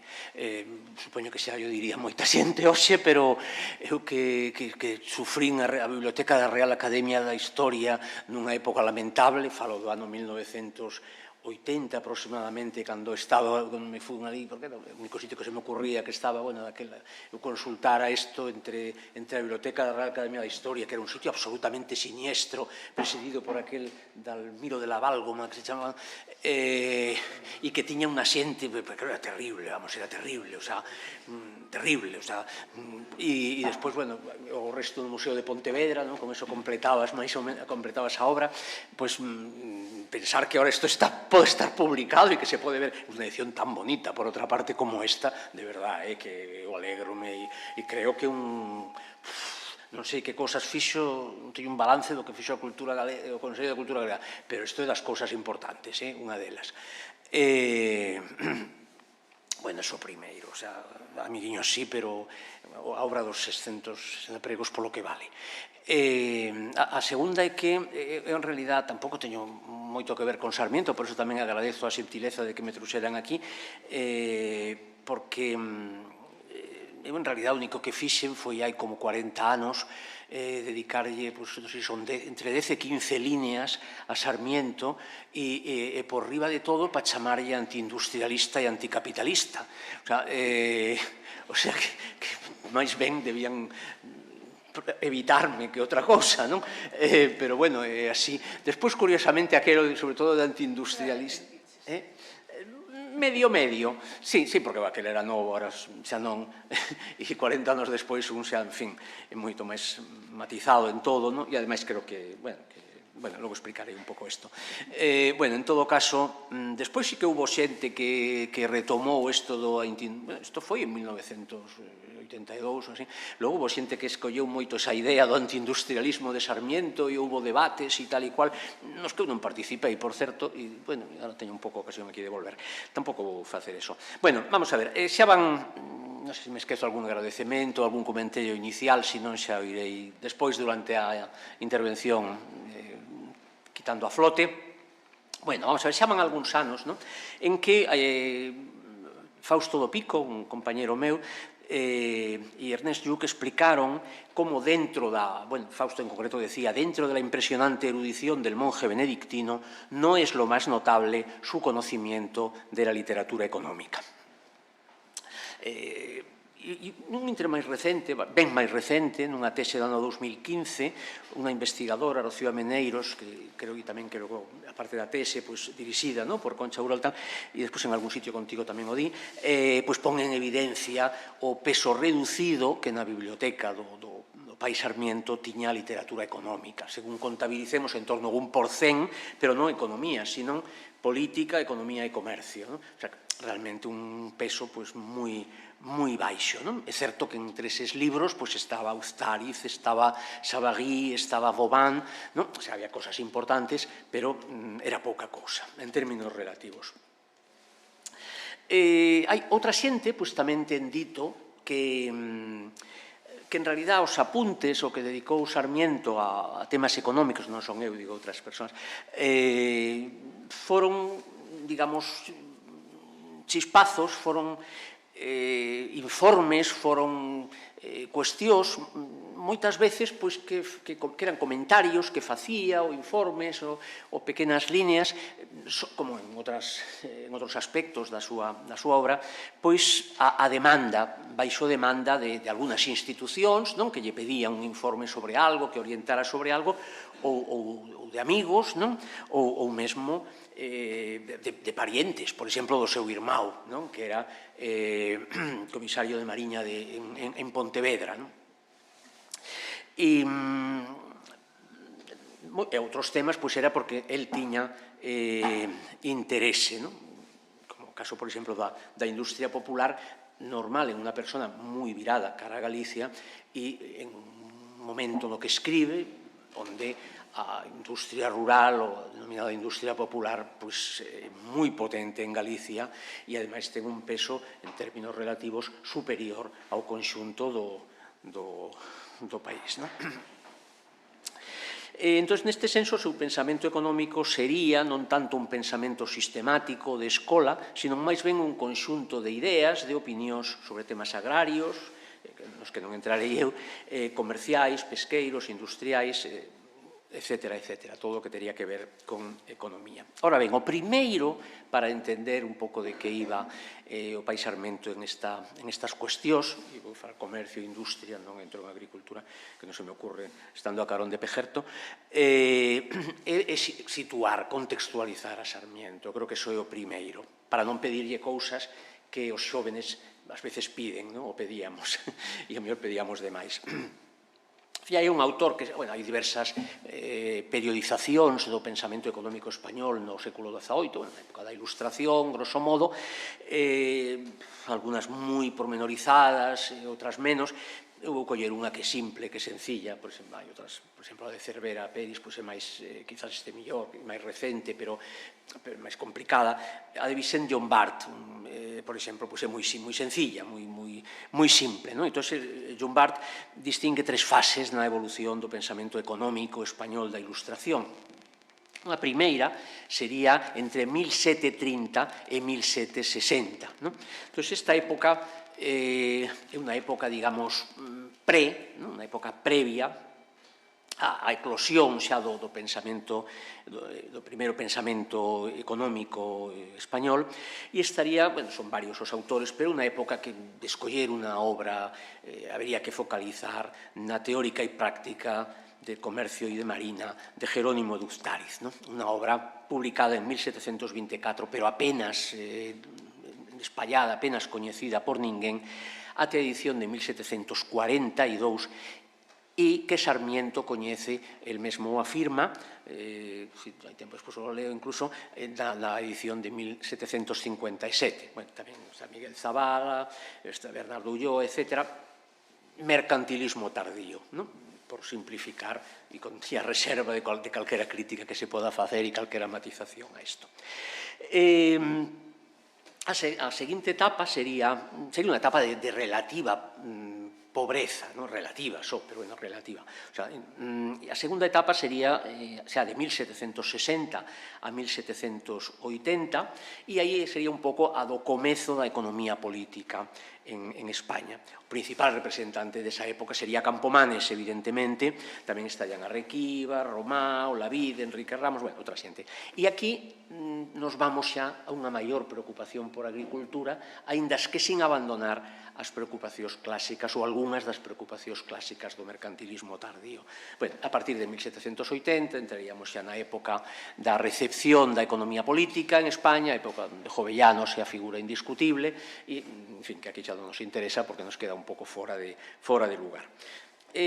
Sarmiento, que desenvolve os seus apuntes económicos máis ou menos entre 1740 e 1763-64, pero que en todo caso as ideas principais xa proceden dos anos 40, é dicir, porque revisándose un revisa a obra que hoxe se presenta e ve outras cosas anteriores, o que ve aí de economía en realidad casi todo xa estaba de antes, no epistolario, por exemplo, que tamén está publicado polo Consello, pois as ideas realmente que aparecen na obra dos pregos están xa esas ideas casi todas antes. Entón, máis ben na segunda mitade dos 40 e primeira mitade dos 50.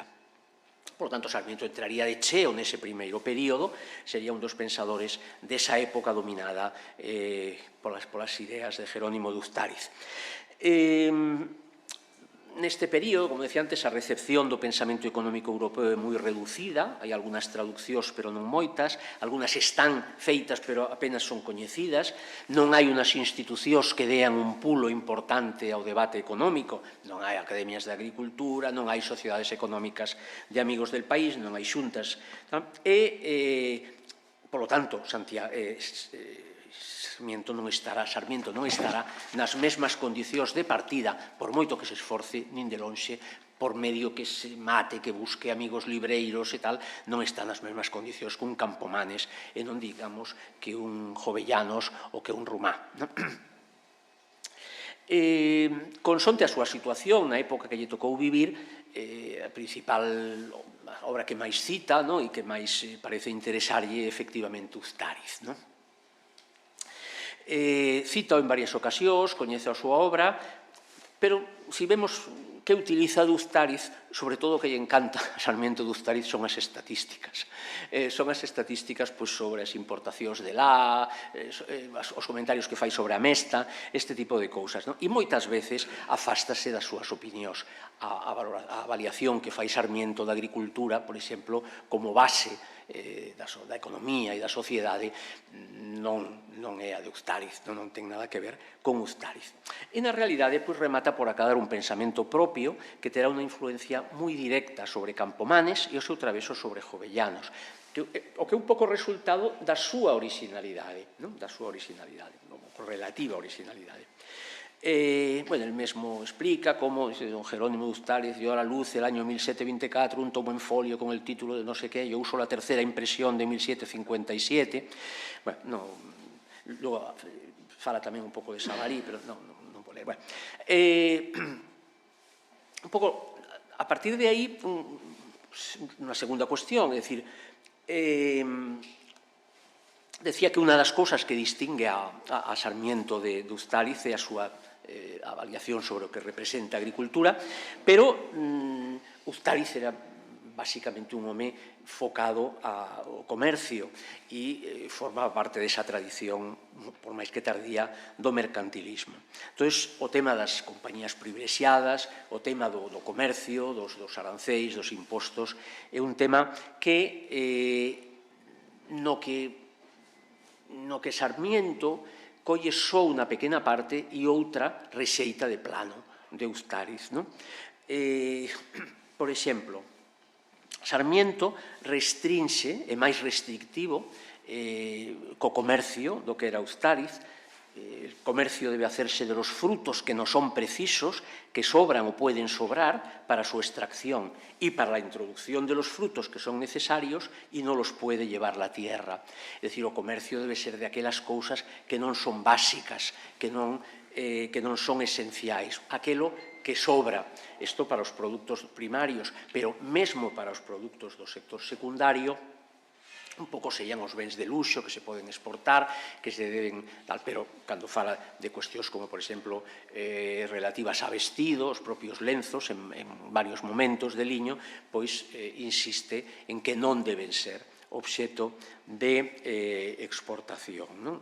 El comercio que se dirige a sacar de un reino, provincia o lugar lo que le sobra y traerle a trueque, de eso lo que le falta, ganando a alguien el trueque, sea en frutos o en dinero, eso es el esencial constitutivo del comercio desde Noé acá y el que hace subsistir al género humano. Habría tres tipos de comercio, según Sarmiento. En primer lugar, el comercio interior y circular de todo aquel reino. En segundo, el mutuo entre países comarcanos. Y el tercero, algún comercio, pero que sea poco, de largas navegaciones, pues ese comercio presto daría en monipodio, tiranía y en que pocos le estancasen. Aquí aparece el monipodio. Monipodio, una das palabras preferidas de Sarmiento.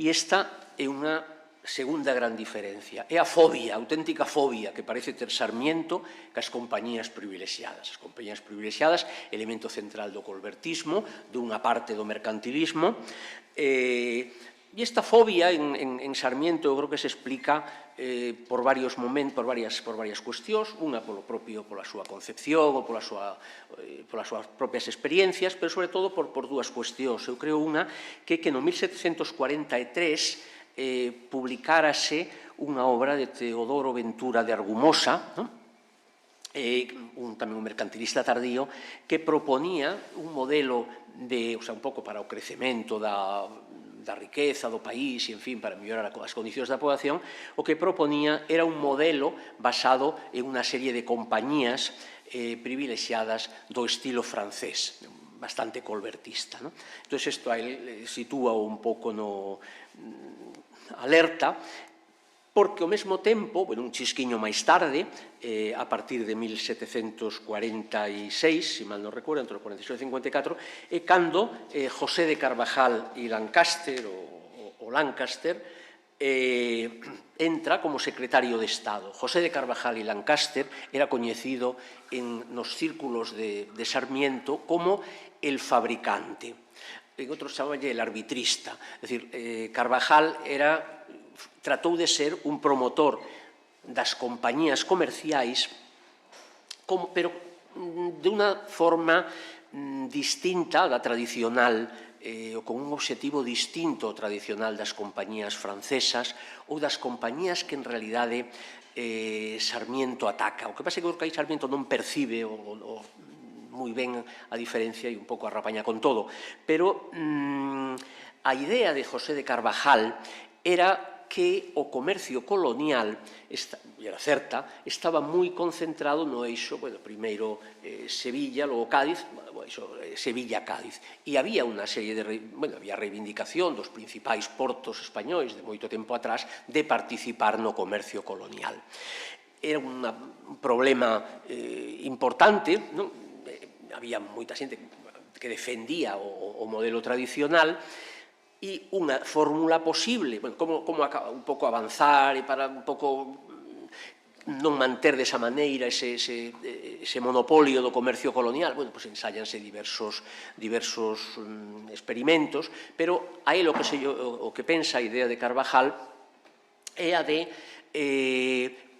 crear non dar a extensión do comercio colonial a outros portos, así de entrada, sino crear compañías en outros portos, nos principais portos españois, que en cada sitio, según o que é descentralizar, o que é a súa especialidade, a especialidade do lugar, e entonces que podan comerciar con América desde ali neses produtos e que o poda facer unha compañía creada ad hoc. Entón, aí é onde entra esa compañía de los lienzos de Galicia, da que tantas pestes bota Sarmiento, que sería unha das que entrarían no modelo de José de Carvajal. Teño por aquí, en algún sitio si está o que dice da compañía de los lienzos. Dice, la compañía de lienzos en 1847, unha das cartas ao seu irmão, 1748, explica: la compañía de lienzos en Galicia para la extracción de ellos a la América es el más garrafal desatino que se ha usado y la más perniciosa providencia que se pudo proyectar para aniquilar este pobre reino. Con solo el útil de 4 pícaros, que ya tienen estancado el dinero a millaradas, lo aumenten a millonadas para ponerlo en Madrid. Insiste mucho en que el comercio se debe hacer de los frutos que no son precisos y tal, y que los lienzos pues no son muy precisos y tal y cual, ¿no? Un pouco o de siempre. Por lo tanto, en esta segunda cuestión sitúase xa moi distinto de Ustariz e moi ao marxe ou moi en contra das posicións de José de Carvajal, que ao mesmo tempo é un home poderoso en aquel momento e con quen el ten relacións, porque José de Carvajal encargalle varias tarefas, falle varios encargos, ¿no? Un deles sobre o Palacio Real e as pinturas do Palacio Real e non sei que máis. Pero, bueno, en isto está moi tal. E aquí un pouco enlazamos ca terceira das cuestións a comentar, porque senón, para non enredarme moito, que sería a desa industria popular, a deses lenzos que serían obxeto da compañía de los lienzos do negociante, do fabricante, era o fabricante, non se dice negociante antes, era o fabricante, José de Carvajal. Sarmiento, en este sentido, no da industria popular, inicia un tema, non é que sexa el o primeiro que o toque, pero sí é quizás pero el sí é dos escritores do século XVIII, o primeiro que o toca, que relativamente o teoriza, incluso podíamos decir, conseguindo así unha influencia en escritores posteriores, sobre todo como Campomanes ou como Jovellanos, sobre todo quizás Campomanes, que van tomar as ideas básicas de Sarmiento. Aí, en eso sí que ten un pensamento económico, entre comillas, innovador, o sea, novo, polo menos, non o trataran outros antes na maneira en que o trata él. Entón, vou tratar de resumilo en 3 ideas básicas. Na primeira delas sería que, posto que a agricultura, e iso Sarmiento repite 30.000 veces, é a fonte básica de riqueza, en ese sentido tamén distanciándose dos mercantilistas e acercándose aos fisiócratas e a todos os agrónomos non estrictamente fisiocráticos da década de 1760, posto que a agricultura é a fonte básica da riqueza, as manufacturas aparecen como un recurso daqueles pobres que non teñen agricultura ou que teñen problemas ca agricultura. Explica, na obra dos pregos, los países montañosos, áridos, estériles y que poco o nada producen son los que se vieron precisados a buscar fuera lo que necesitaban, y siempre mediante un trueque. Y como esto no lo podían hacer con frutos de la tierra, inventaron algunas producciones de sus manos para hacer el trueque o comercio. De esto se originaron las fábricas y todo género de manufacturas, para poder cambiar. A segunda sería, e sai de aí, que a industria é un complemento da agricultura. E Sarmiento recomenda para Galicia moitas fábricas, o sea, fala de moitos tipos de fábricas, explica por qué, tal e cual, de fábricas de panos, fábricas de xabón, outras diversas, sempre refírese a fábricas domésticas. O lugar onde a fábrica que recomenda quizás que se pode ver como un elemento maior de modernidade ou como un elemento máis próximo ao que será a industrialización moderna é a referencia que eu só lle coñezo en un lugar cando fala das ferrerías, da existencia en Galicia de unha rede de ferrerías situados, el fala entre Ribadeo e a fronteira de Portugal, quere decir basicamente a antigua provincia de Mondoñedo e a área do Caurel, fala de que se debía ou que se podía establecer unha fábrica de hierro colado. Unha fábrica de hierro colado o que foi, por exemplo, Sargadelos, o que era Liérganes e La Cavada, que sí representaba un paso, digamos, distinto ao que era a industria popular. Un tipo de industria un chisquiño máis concentrada, unha fábrica de ferro coado, pois como as que existían en aquel momento eran moi comuns nos Urales ou en certas partes de Inglaterra ou en Estiria, en Centro Europa, pois era un lugar onde había un forno de 10 metros, 12 metros, tampouco máis de altos, outras veces menos, onde traballaba un máximo, a mellor, de 20 persoas ou algo así. Logo tamén había xente, os auxiliares e tal, pero sempre estaban situados no medio rural. É dicir, este tipo de instalacións nunca, estaban nas montañas, en lugares onde había carbón vegetal, porque nesa altura, ya que había alguna pequena excepción, pero o 99% dos fornos que fabricaban, dos altos fornos que fabricaban ferro coado, eran fornos de carbón vegetal. Por lo tanto, tiñan que estar situados en bosques, lugares recónditos, moi lonxe normalmente das cidades. Por lo tanto, inda que era unha cosa un pouco máis grande, un pouco máis próxima ao moderno concepto de industria, teño que ir acabando, non? Supoño. Vale, tomo nota.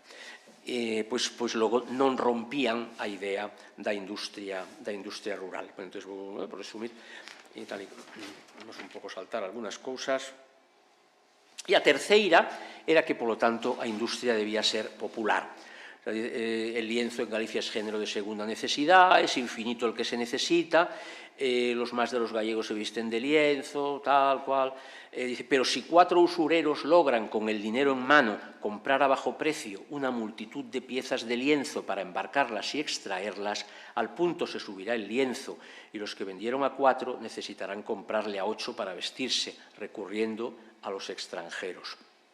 Por eso, tampouco Galicia debe admitir que se establezcan allí compañías de lenceros con exclusiva, y peor si son con autoridad real y tal y cual. Bueno, ¿qué necesidad tiene una gallega para hilar y tejer un par de telas y venderlas a quien quiere, de que se levante una compañía de avarientos ociosos que hayan de comer y no sé cuántos? Bueno, un pouco. Entonces, esta posición de Sarmiento en contra do control da industria rural por parte do capital mercantil batía xa co que estaba ocurrindo en algunhas rexións europeas. É dicir, o que a industria fabril aínda non esperábaselle, pero aínda non estaba, excepto dunha maneira limitada, estaba empezando, digamos. A mecanización aínda non, a máquina de vapor aínda non se utilizaba na industria, aínda que si había manufacturas centralizadas e había no sector textil algo de maquinaria e había algunhas ou bastantes fábricas concentradas. Pero o que bate isto é contra o control da industria rural polo capital mercantil, que sí que xa pasaba en bastantes rexións europeas, onde se estaba estableciendo o sistema de encargos, o putting out, o Fairlax System, e que sería a vía que en moitos destes sitios conduciría á industrialización. E batía tamén esta idea con outra tendencia, que era a localización da industria nas cidades. Porque Sarmiento tamén era absolutamente contrario a aglomeración, as aglomeracións de población. Sarmiento, que despotrica con Madrid por todas partes, non só despotrica contra Madrid, tamén despotrica, por exemplo, contra Ferrol, que lle parece unha cidade excesiva contra a localización do arsenal de Ferrol. Seguro que coñecen o que di de Ferrol. Dice, supongo que en el Ferrol se deshará lo más de lo hecho y se fabricará otra cosa según el capricho de los arquitectos. Ojalá se arruinase de vez todo lo obrado y plantasen el astillero en Tetuán, pues no ocasionó en Galicia sino coluvie de canalla, de ladrones, de vicios, de extorsiones, de subir los precios, de apurar los géneros, de ociosos y de malvados, a vuelta de tales cuales pesos. Esto escribe en 1760, cando o Arsenal está no auxe, a década dos 50, a principal década de crecemento da cidade de Ferrol, bueno, sigue hasta 80 e tantos, pero cando un pouco isto se observa, e isto liga tamén en algún lugar cos catalanes, que tamén son outra plaga terrible, e que os catalanes, el un pouco percibe bastante ben en realidade o que veñen os cataláns a Galicia, nun principio, polo menos, que menos a sardiña e máis o viño.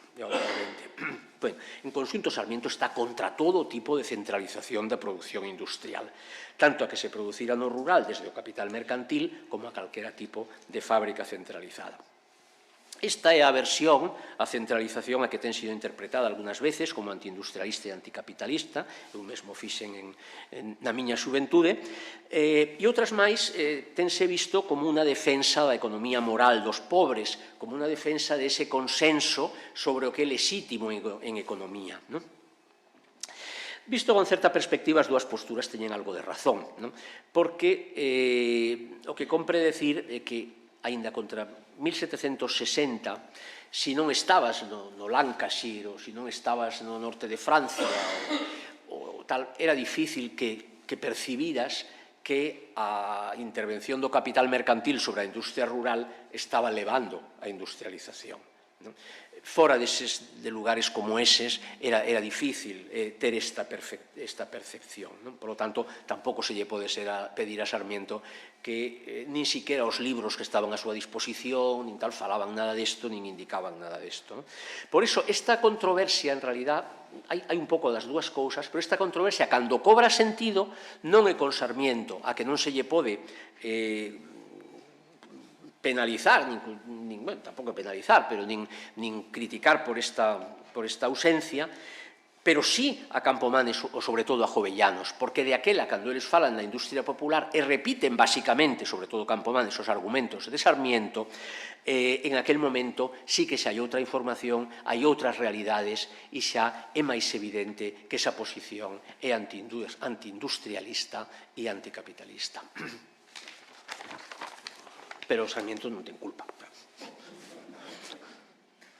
Moitas gracias.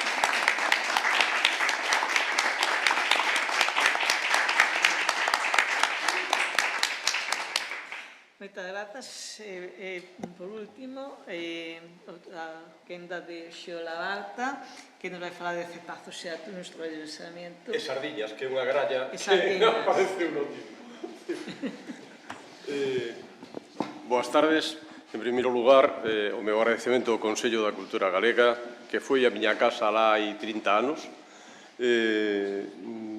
e a Rosario Álvarez, a súa presidenta, e tamén a Enrique Monteagudo por terme invitado a participar no que un simposio sobre Martín Sarmiento e o seu 250 cabo de ano, pero eu entendo como o ramallo que se lle pon a edición da obra da Historia Natural e de todo xénero de erudición, os 660 pliegos, que parecía tarefa inalcanzable.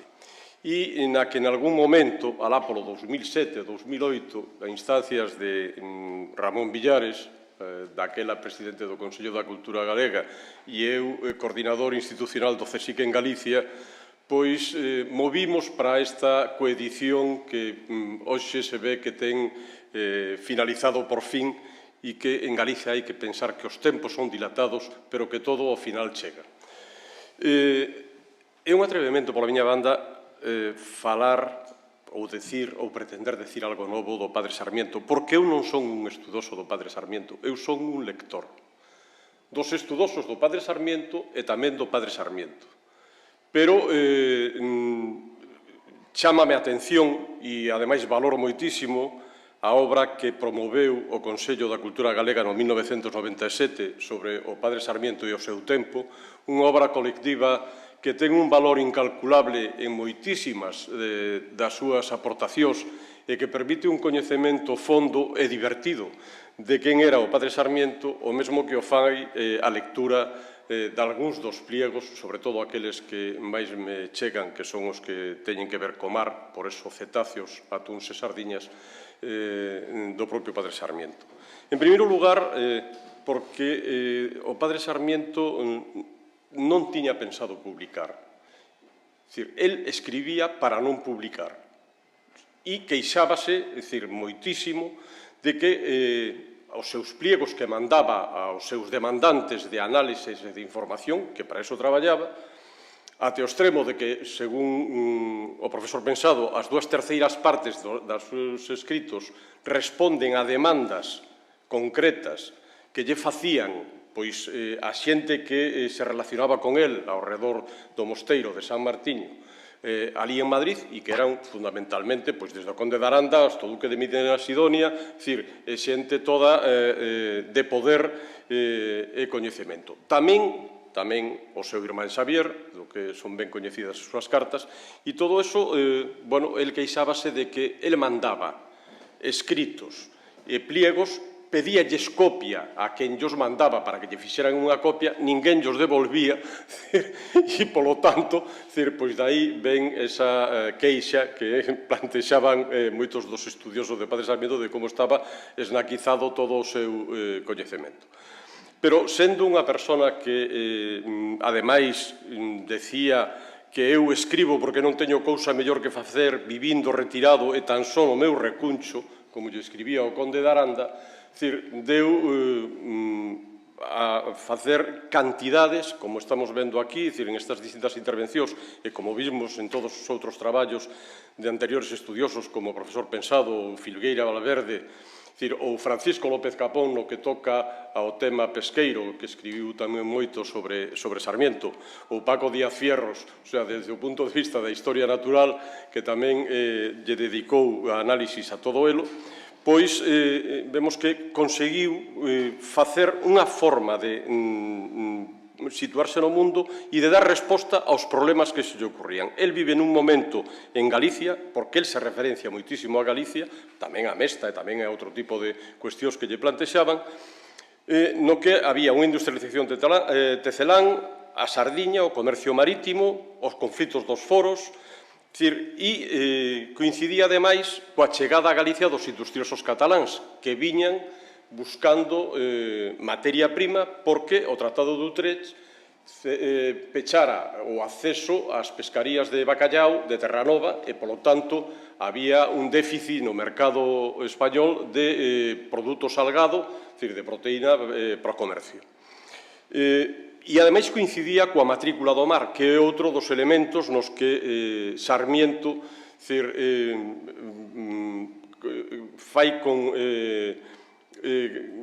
contrapoñer a posición dos cataláns coa posición dos galegos. A matrícula do mar quitáballe a prevalencia sobre toda a capacidade pesqueira e de actuación sobre o mar e de extracción de produtos pesqueiros á Iglesia e aos mosteiros e pasaba á propia Coroa Real, pero sometía aos matriculados do mar a estar disponibles para as levas sucesivas das guerras que a propia Coroa levaba e todo elo limitaba, digamos, a capacidade extractiva, no que era o medio litoral, en un momento, ademais, no que vivía Sarmiento, que había un incremento demográfico da poboación peninsular e que había tamén un incremento da explotación do mar para aportar alimento en unha situación de crecemento desa poboación.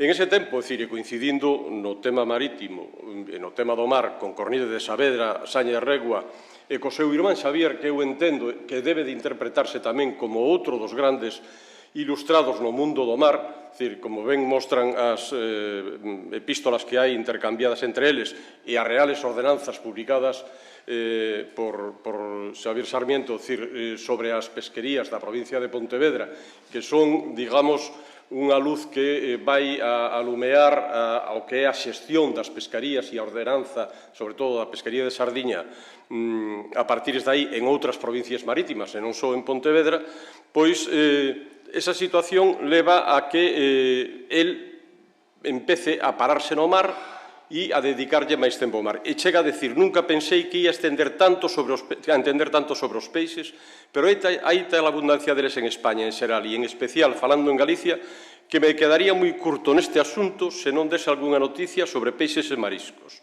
que serven e poderían servir para o comercio. El realmente entra no mundo do mar polo seu irmán, pero tamén polo Duque de Medina Sidonia. E hai que ter en conta que cando fala do mar e cando fala de historia natural, Sarmiento ten unha palabra que a que o define. Sempre introduce no título conjetura. E todos son conjeturas, porque el non ten ningunha certeza, el nunca viu máis alá que as láminas da etioloxía de Rondelletti, que eran estes monstruos mariños, e ten que imaginalo todo. Para nós, que temos YouTube e que podemos acceder a como funciona sobre un banco de sardiña escapando dos seus sucesivos predadores, señan ben paxaros, señan golfiños, señan merlíns, señan candorcas, que todos, acabando coas baleas, que todos actúan sobre a sardiña, e esa é a concepción que Sarmiento é capaz de ver e de entender como unha cadea trófica, donde está todo interrelacionado. E iso é o que ten unha relevancia especial cando fai referencia ao que pasa nas rías galegas.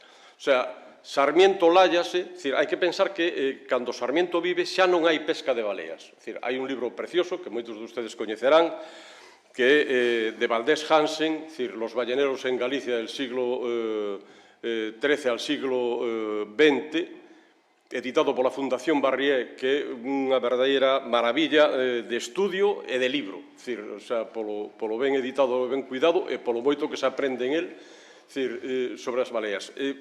No tempo que vive Sarmiento non hai pesca de baleas.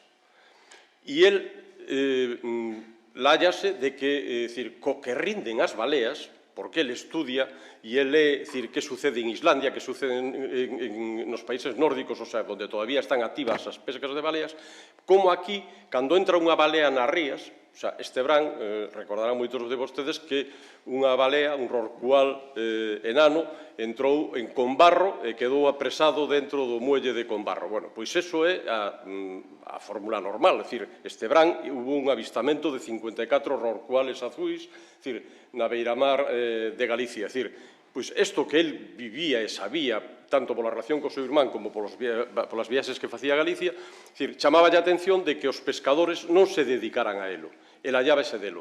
Pero facíao porque precisamente el colleuno os 2 séculos que non hubo pesca de balea en Galicia, porque a pesca de balea en Galicia volve a comenzar despois no século XX, pero hubo ese período no que carecía dela. Para Sarmiento asombráballe que non houbera atención aos peixes en Galicia e decía que, según Sarmiento, en Galicia existían 240 especies de peixes, polo que con 240 documentos escritos e 240 láminas que quería que se fixeran a escala, faríase a etioloxía de España ou a historia natural dos seus peixes. Pois ben, nas obras de Rondelete, de Gesner e outros, só aparecen en España 47 nomes, dos cales 12 son casteláns e o resto son portugueses. El sostén que o rei debía de mandar a curiosos para que recorreran a beiramar e foran aprendendo os nomes dos distintos produtos e foran recollendos. E se non había nome en castelán, que se puxera o nome galego. E esa é a recomendación que dá. Co duque de Medina Sidonia, do que falaba antes, el di textualmente que nunca viu ningún atún, pero fai as primeiras estadísticas pesqueiras do mundo que comprenden os anos 1525 a 1756 e están expostas en este momento con unha figura do padre Sarmiento na Comisión Internacional do Atún Tropical en La Joya, en California. É dicir, como as primeiras estadísticas pesqueiras que houbo no mundo. E isto foi polo encargo que lle fixo o duque de Medina Sidonia, amigo del, e con Tertulio, no mosteiro, para que estudiara que pasaba coas almadrabas.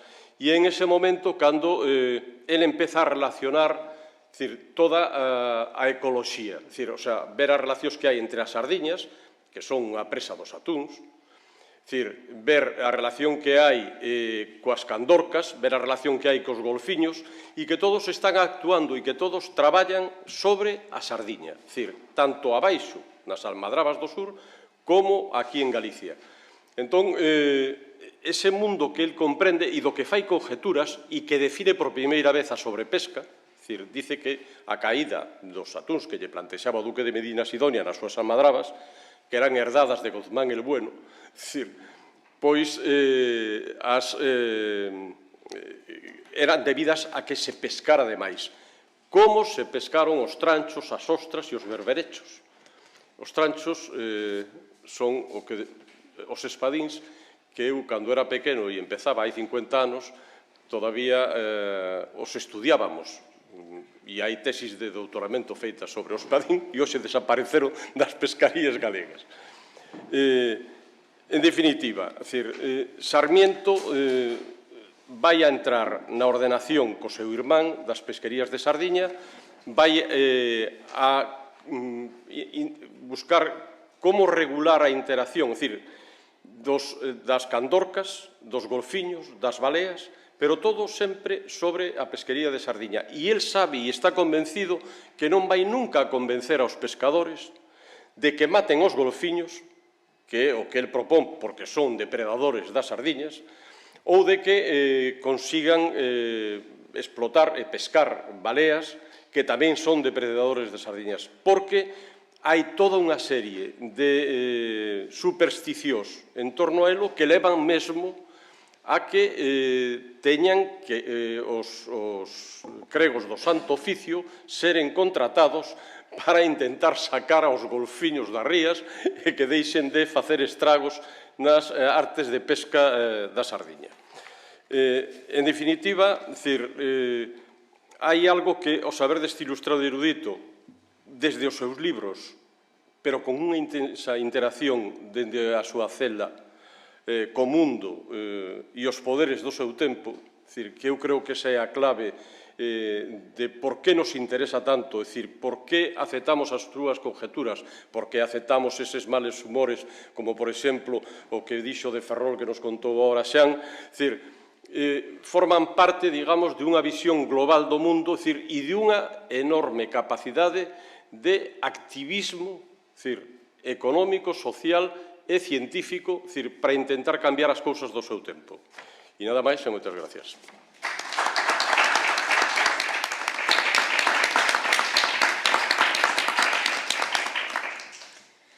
Ben, moitas grazas. Bueno, levamos comido un pedaciño da pausa, pero de todas maneiras, como somos os donos da pausa, nos mesmos, pois se alguén quere facer algún comentario ou pregunta concreta, pois adiante.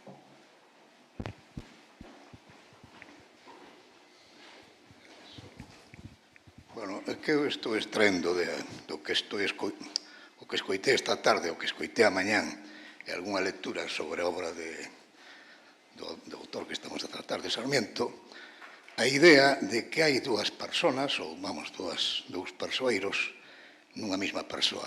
Dun lado está o erudito, que eu penso que merecería incluso a condición de aquela definición que se daba no Renacimento de homo universale, porque parece que trataba prácticamente todo, pois eu que sei, a lingüística, a botánica, a etioloxía, en fin. E por outra parte está o moralista, porque eu estou percibindo por as intervencións que escoitei basicamente esta tarde, o seu afán corrector da sociedade do tempo, das institucións, etc. En fin, se hai un pouco unha pequena reflexión. A pregunta que vou facer é referida ao tema dos foros. Vamos a ver. Fíxose unha alusión aos foros en Galicia, traballou en concreto sobre este tipo de cousas e tal, pero eu creo que nesa época xa existía o censo enfitéutico en Galicia. O censo enfitéutico. Os censos son unha figura xurídica no dereito español, semellante ao foro, ten algunhas pequenas diferencias, non? Entón, creo que non é... Penso que o traballo ese foi un pouco alicorto por parte en concreto de Sarmiento, non? En fin, un pouca reflexión que fago. E, bueno, quedame algunha cousa máis, tamén un pouco por facer unha extrapolación un pouco curiosa. Pregúntome que faría con ese, en fin, afán tan reivindicativo sobre o tema dos foros, etc., que faría 50, 60 anos despois Sarmiento frente ás desamortizacións, por exemplo, de Godoy ou de Mendizábal, por dicir algunhas das moitas que hubo, tal, non? En fin, é unha pequena reflexión, digamos, un pouco lúdica. Gracias. Moitas gracias. A palabra censo Normalmente na documentación ten dous significados. Un é o máis habitual aquí nesta época en Galicia, é o censo como préstamo hipotecario, non? É escriturado, un interés tasado por arriba.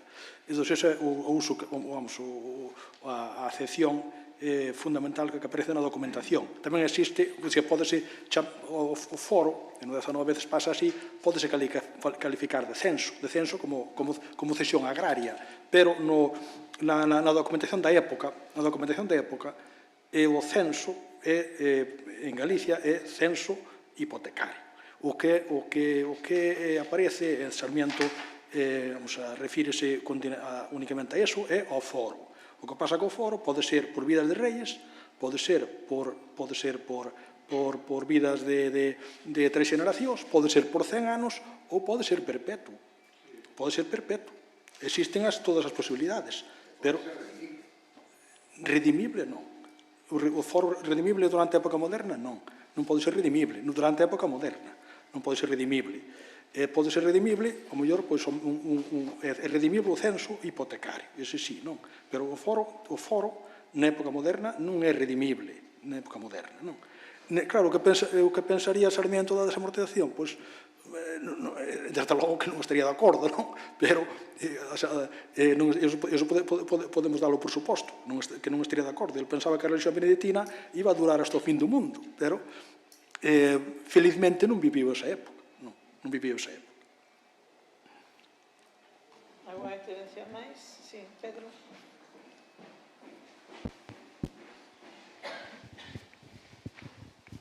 Gracias. Es un comentario dirigido a San Carmona y a Ursula Barta.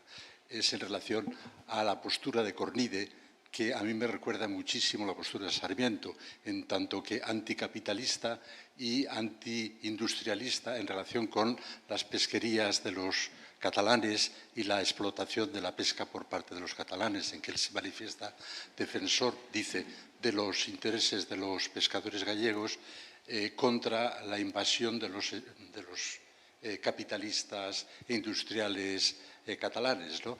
Y, por otro lado, todo lo referente a las reales ordenanzas de su época en relación a todo este problema de la matrícula del mar, etcétera, etcétera, de alguna forma parece que él se posiciona en una postura que a mí me recuerda muchísimo la del Cornide, pero, sin embargo, no hay en su obra ninguna referencia, perdón, a la de Sarmiento. En su obra no hay ninguna referencia a una influencia directa, a una lectura diferente. Yo he trabajado mucho sobre la figura de Cornide y no encuentro ninguna relación entre los dos. Ni si en su estancia en Coruña, la estancia de Cornide en Coruña, explicable porque se mantienen posturas diferentes en relación a los foros, por ejemplo, ¿no? Pero, en cambio, en su estancia, la estancia de Cornide en Madrid, cuando forma parte secretario de la Academia de la Historia y se supone que podría tener una relación mucho más intensa con el monje, no veo en ninguna ni en su correspondencia ni en lo que se ha publicado ninguna referencia. Pregunto, ¿conocéis alguna posible influencia o relación entre ambos personajes que defienden posturas tan similares? É que eu creo que Cornide, cando escribe a historia de los peces, é que posterior sendo tamén un anti-industrialista, sobre todo anti-xávega, porque aí o mundo se dividía entre o cerco e a xávega. Despois viñan todas as demais cuestións que eran as tecnoloxías de Salgado, Salazón, en fin, que foi o que trouxeron tamén de novo os cataláns e que variaron, pero desto saben máis xan que eu. Pero eu creo que non coincidiron, eu desde logo creo que a historia dos peixes de Cornide está escrita con posterioridade, ou publicada cando menos, porque deben de ser do 1760 e algo, non, xan? Sí, por eso, O que hai, o sea, creo que os escritos de Sarmiento son anteriores, claro, porque isto xa insistía eu antes, de que aparezan moitas cosas aquí nos anos, nos 660 pregos, que son correspondentes á década de 1760, en realidade moitas das cousas das que fala aí son cosas anteriores, feitas anteriormente. Por exemplo, no epistolario, nas cartas ao seu irmão, o Xavier, pois hai cousas, hai alguna onde lle pregunta que tal vai o cerco de Pontevedra e tal. E despois hai outros sitios, e vos fixastes en algún sitio, que fala dos asturianos, unos misteriosos asturianos, e tamén fala pestes deles, non? Pola pesca, claro, porque en realidade o que está pasando co cerco de Pontevedra non é casualidade que lle pregunte polo cerco de Pontevedra, porque o cerco de Pontevedra desaparecera, e o que pasa é que os dous Sarmientos, os dous irmãos, están un pouco tratando de refacer, de que se volva a furnir o cerco. E o que pasa é que en ese momento en Pontevedra están os, bueno, como en Vigo tamén, sempre se fala dos cataláns, pero antes dos cataláns o que había era un mundo marítimo moi potente, donde había que financiar, o cerco era unha cosa moi grande, con moito, había que facer un investimento grande en furnilo e tal, e entonces había grupos comerciais que entraban aí, non? Había grupos comerciais de carácter local e había asturianos, había unha pequena, non tan pequena, en Pontevedra e en Vigo, que procedían de como se chama este sitio, hombre, de un pequeno... Non, de Vega non, de Colindres non, que está xusto ao lado de Colindres, que é Concello de Colindres, e hai un porto ali que se chama, digo de Colindres, de Colunga. Sí, pero veñen todos do mesmo sitio, do Concello de Colunga, un porto que non me acordo como se chama, vaya por Dios. Bueno, despois se me acordo, digo, todos veñen de ali, porque hubo uns tempos, bueno, non sei, problemas se foron todos para Pontevedra e para Vigo. Entón, eles andan con isto, non? Bueno, e entón, por eso se interesan moito os dous. Eso logo vai ser un absoluto fracaso. E parte da argumentación e das cousas que di Sarmiento e que despois colle Cornide veñen por aí, non? Veñen un pouco, porque hai un intento de revitalización do cerco, hai varios, máis ben en algún sitio se aguanta, no norte, no sur, non? Pero non é tanto... Pero que en 1749, cando se repón o cerco en Pontevedra, e anteriormente, o padre Sarmiento escribíralle 6 pliegos ao seu irmán precisamente para afianzar esa recuperación do cerco, pero que o cerco desaparecera. En Pontevedra, en outros sitios. Pero estamos falando de moito antes de... Sí, moito antes de Cornide. De Cornide, Sí, o que pasa é que, vamos, isto é un pouco liarnos, porque en realidad na Coruña, sin embargo, sí que se mantén o cerco, non o cerco real tradicional, senón un cerco máis pequeno, que era o que chamaban tamén traíña, que se furnía igual que outro. O que pasa é que eu creo que a visión esta que temos dos ilustrados frente aos cataláns e frente ao problema da pesca é unha visión moi de parte, non? É moi de parte. Sarmiento, a súa versión era de parte, era dos intereses familiares, e Cornide tamén era unha versión absolutamente de parte. Entonces, cando eles falan de que hai que restaurar o cerco porque os pescadores, pobriños e tal e cual, os pescadores un corno frito, o sea, o que lles interesaba eran os grupos urbanos, digamos, que financiaban o cerco. Sí, perdóname un inciso. Efectivamente, a instancia de defensa de parte. Claro. Pero también es una cuestión ecológica. Yo creo que también podríamos ver los escritos de Cornide y Sarmiento con una visión ecológica desde nuestro punto de vista actual. Y nos daría otro enfoque diferente acerca de la industrialización y la explotación del mar. Relativamente, alguna cuestión de economía moral, aí sí que podíamos verlo como unha cuestión de economía moral. O sea, que eu creo que mentras non saibamos máis e non deixemos de repetir os mesmos tópicos sobre os cataláns e a pesca do século XVIII, non nos enteraremos de moito. Porque todo este tema da penetración catalana, que é un tema escrito sobre todo e posto de moda por los descendentes dos propios cataláns, no seu día, a partir da publicación no ano 1968 de Origen e Desarrollo da Industria Conservera de Gaspar Masó García, e que logo todos fomos tragando, pois distorsionou moito toda esta historia. A xávega, por exemplo, non se diferenciaba de outras artes moi semellantes, se diferenciaba moi pouco, de artes semellantes que existían en Galicia, como, por exemplo, os boliches. Que ocorre? É que son boliches. Son boliches, en realidad, son unha forma de boliche. Entonces, por lo tanto, non viñeron a enseñar nada aos cataláns aquí. Que ocorre? Que aquí os gremios de mar tiñan prohibida a utilización de chumbos e tiñan prohibida, e tiñan, por unha cuestión do que era legítimamente consensuado no mundo do mar e que para que todos puderan vivir e tal e cual, era o chollo dos cercos, non? Bueno, é dicir, o tema ecoloxista, por exemplo, Sarmiento defende que os mariñeiros maten todos os golfiños.